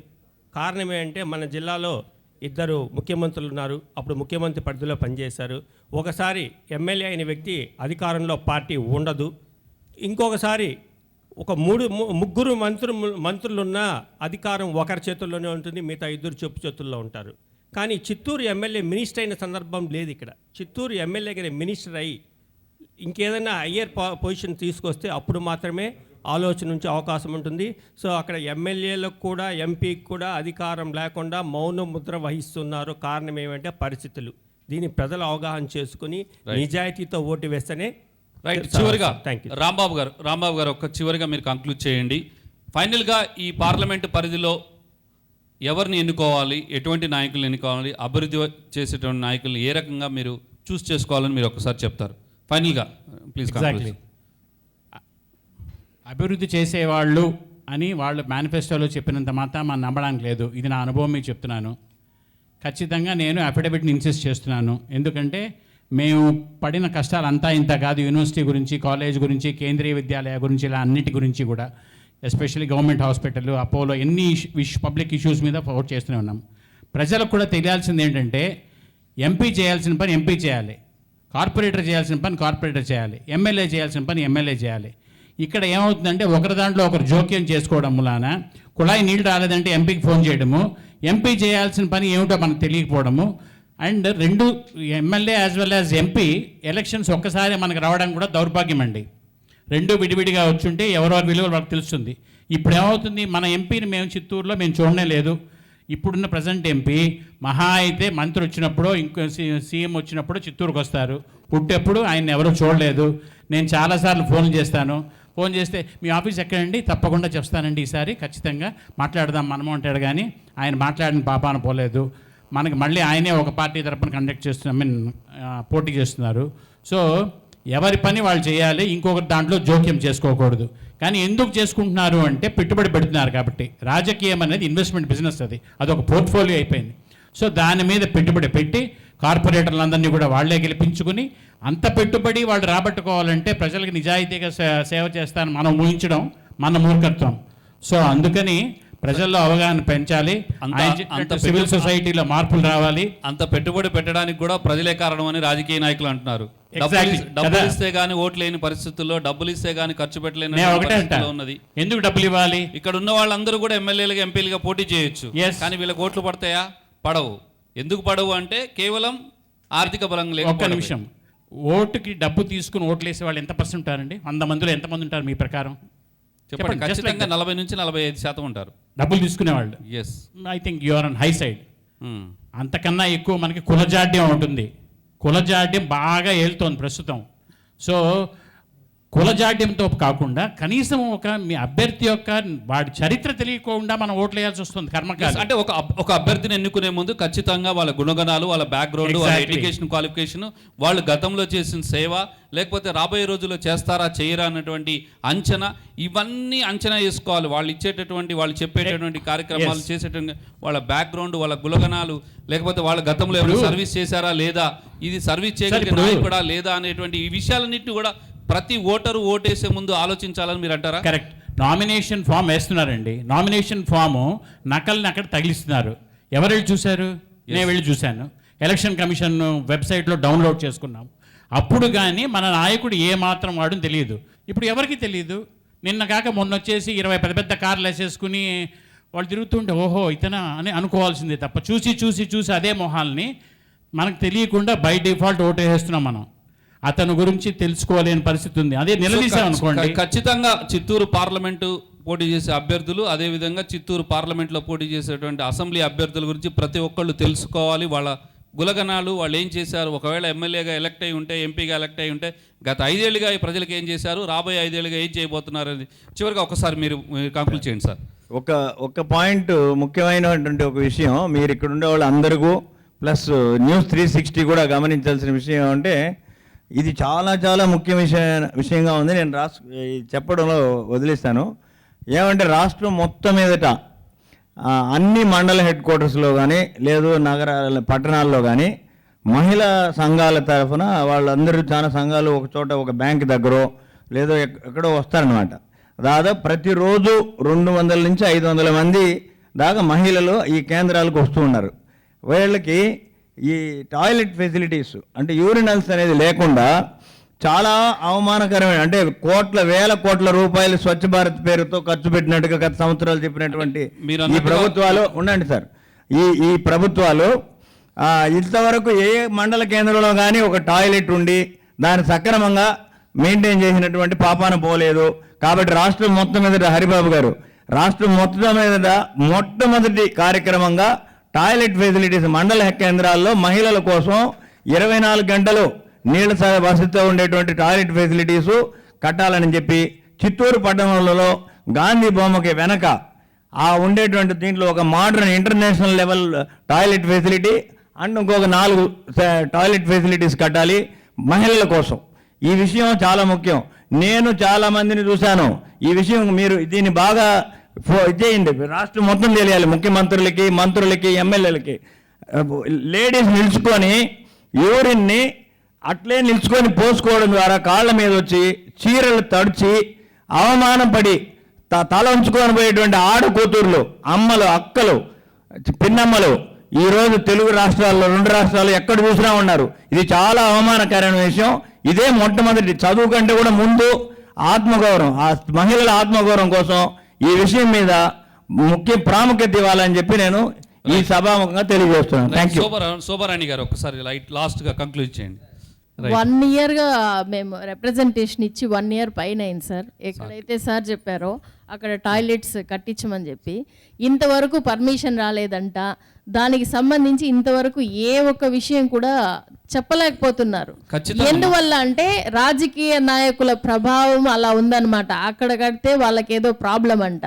అందుకని చెప్పేసి ఇప్పుడు సార్ ఏదైతే చెప్పారో అది సిన్స్ 1 ఇయర్గా మేము ట్రై చేస్తున్నాం, అయినా కూడా జరగట్లేదు. రైట్, ఖచ్చితంగా ఇప్పుడు జరగబోయేటటువంటి ఎన్నికల్లో ప్రజాపతులు మాత్రం మహిళల మీద ఈ రకమైనటువంటి ఏదైతే ఆత్మగౌరవానికి సంబంధించినటువంటి ఇష్యూ ఉంది, ఖచ్చితంగా మహిళలకు ప్రతి సెంటర్లో కూడా వాళ్ళకి యూరినల్స్కి టాయిలెట్స్ ఏర్పాటు చేయాలి.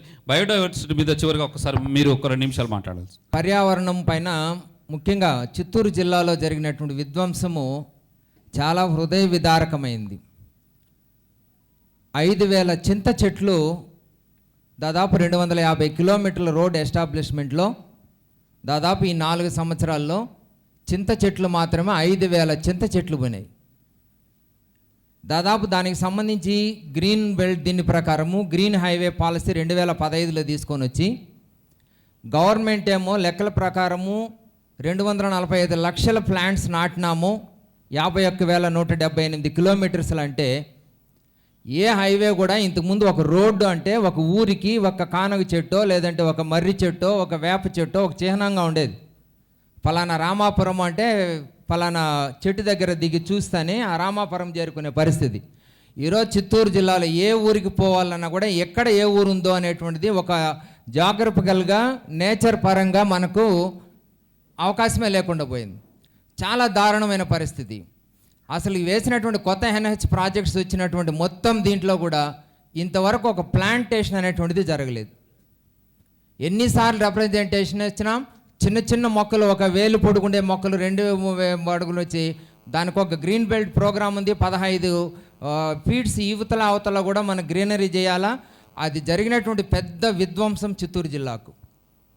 రెండోది ఎలక్ట్రిసిటీ డిపార్ట్మెంటు ఈరోజు ఒక కొత్త దీంట్లో తీసుకో ప్రతి రోడ్లో కూడా ఏం చేసిందంటే రోడ్ సైడ్ 2 పక్కల కూడా స్తంభాలు నాటడంతో మాలాంటి వాళ్ళు నాటినటువంటి మొక్కలు కూడా మొత్తం దాన్ని ఏమంటే ప్రూనింగ్ చేసినట్టుగా ప్రతి శనివారం అయితే కొన్ని వేల మొక్కలు నరికేయడం ద్వారా ఆ చిన్న చిన్న హైవేస్లో కూడా వచ్చిన R&B రోడ్స్లో అంతా కూడా పోయి ఒక దుర్మార్గమైనటువంటి విధానం అనేటువంటిది అక్కడ జరుగుతుంది.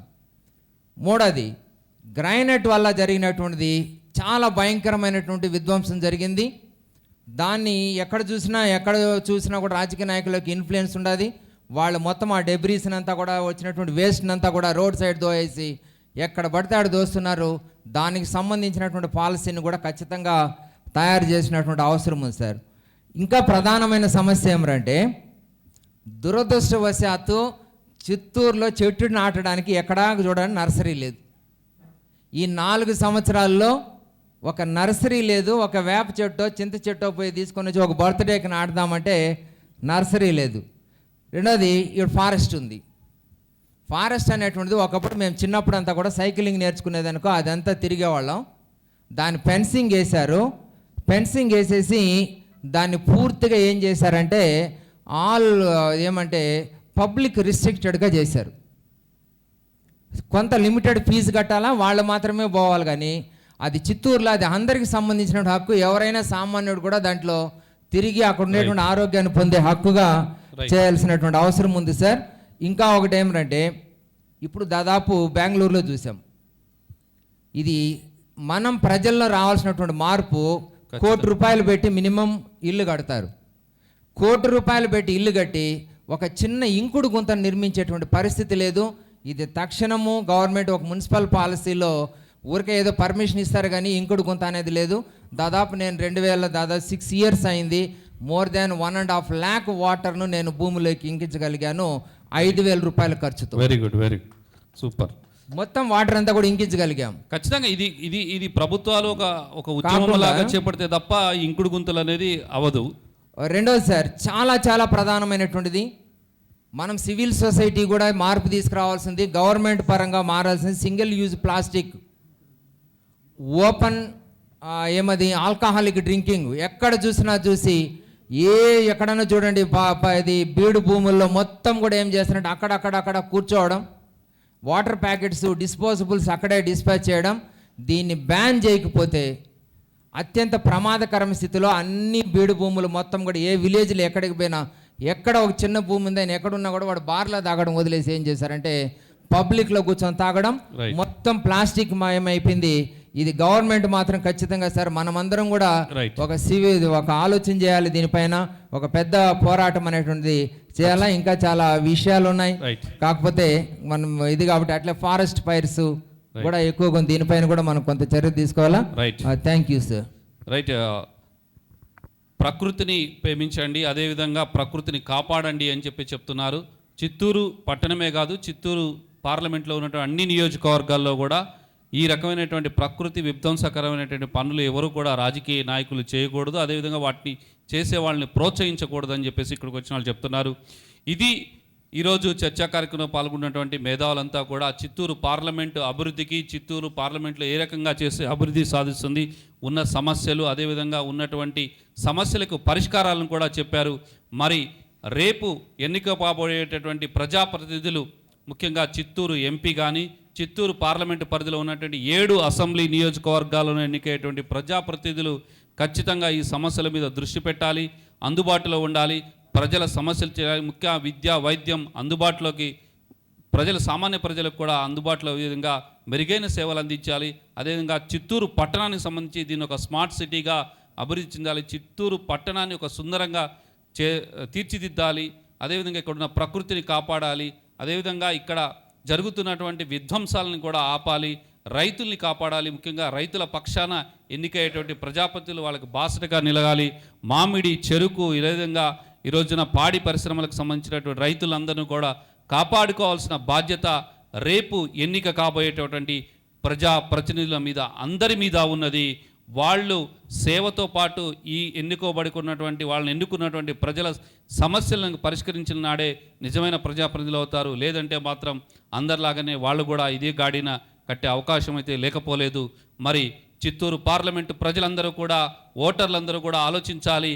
రేపు చిత్తూరు పార్లమెంటు అభివృద్ధికి ఎవరైతే కట్టుబడి ఉంటారో వాళ్ళందరినీ ఎన్నుకోవాలని చెప్పేసి వీళ్ళందరూ కూడా మేధావులంతా కూడా కోరుకుంటున్నారు. ఈ కార్యక్రమంలో పాల్గొన్నటువంటి ప్రతి ఒక్కరికి కూడా పేరున న్యూస్ 360 ఛానల్ నుంచి ప్రత్యేకమైన ధన్యవాదాలు తెలుపుతాం.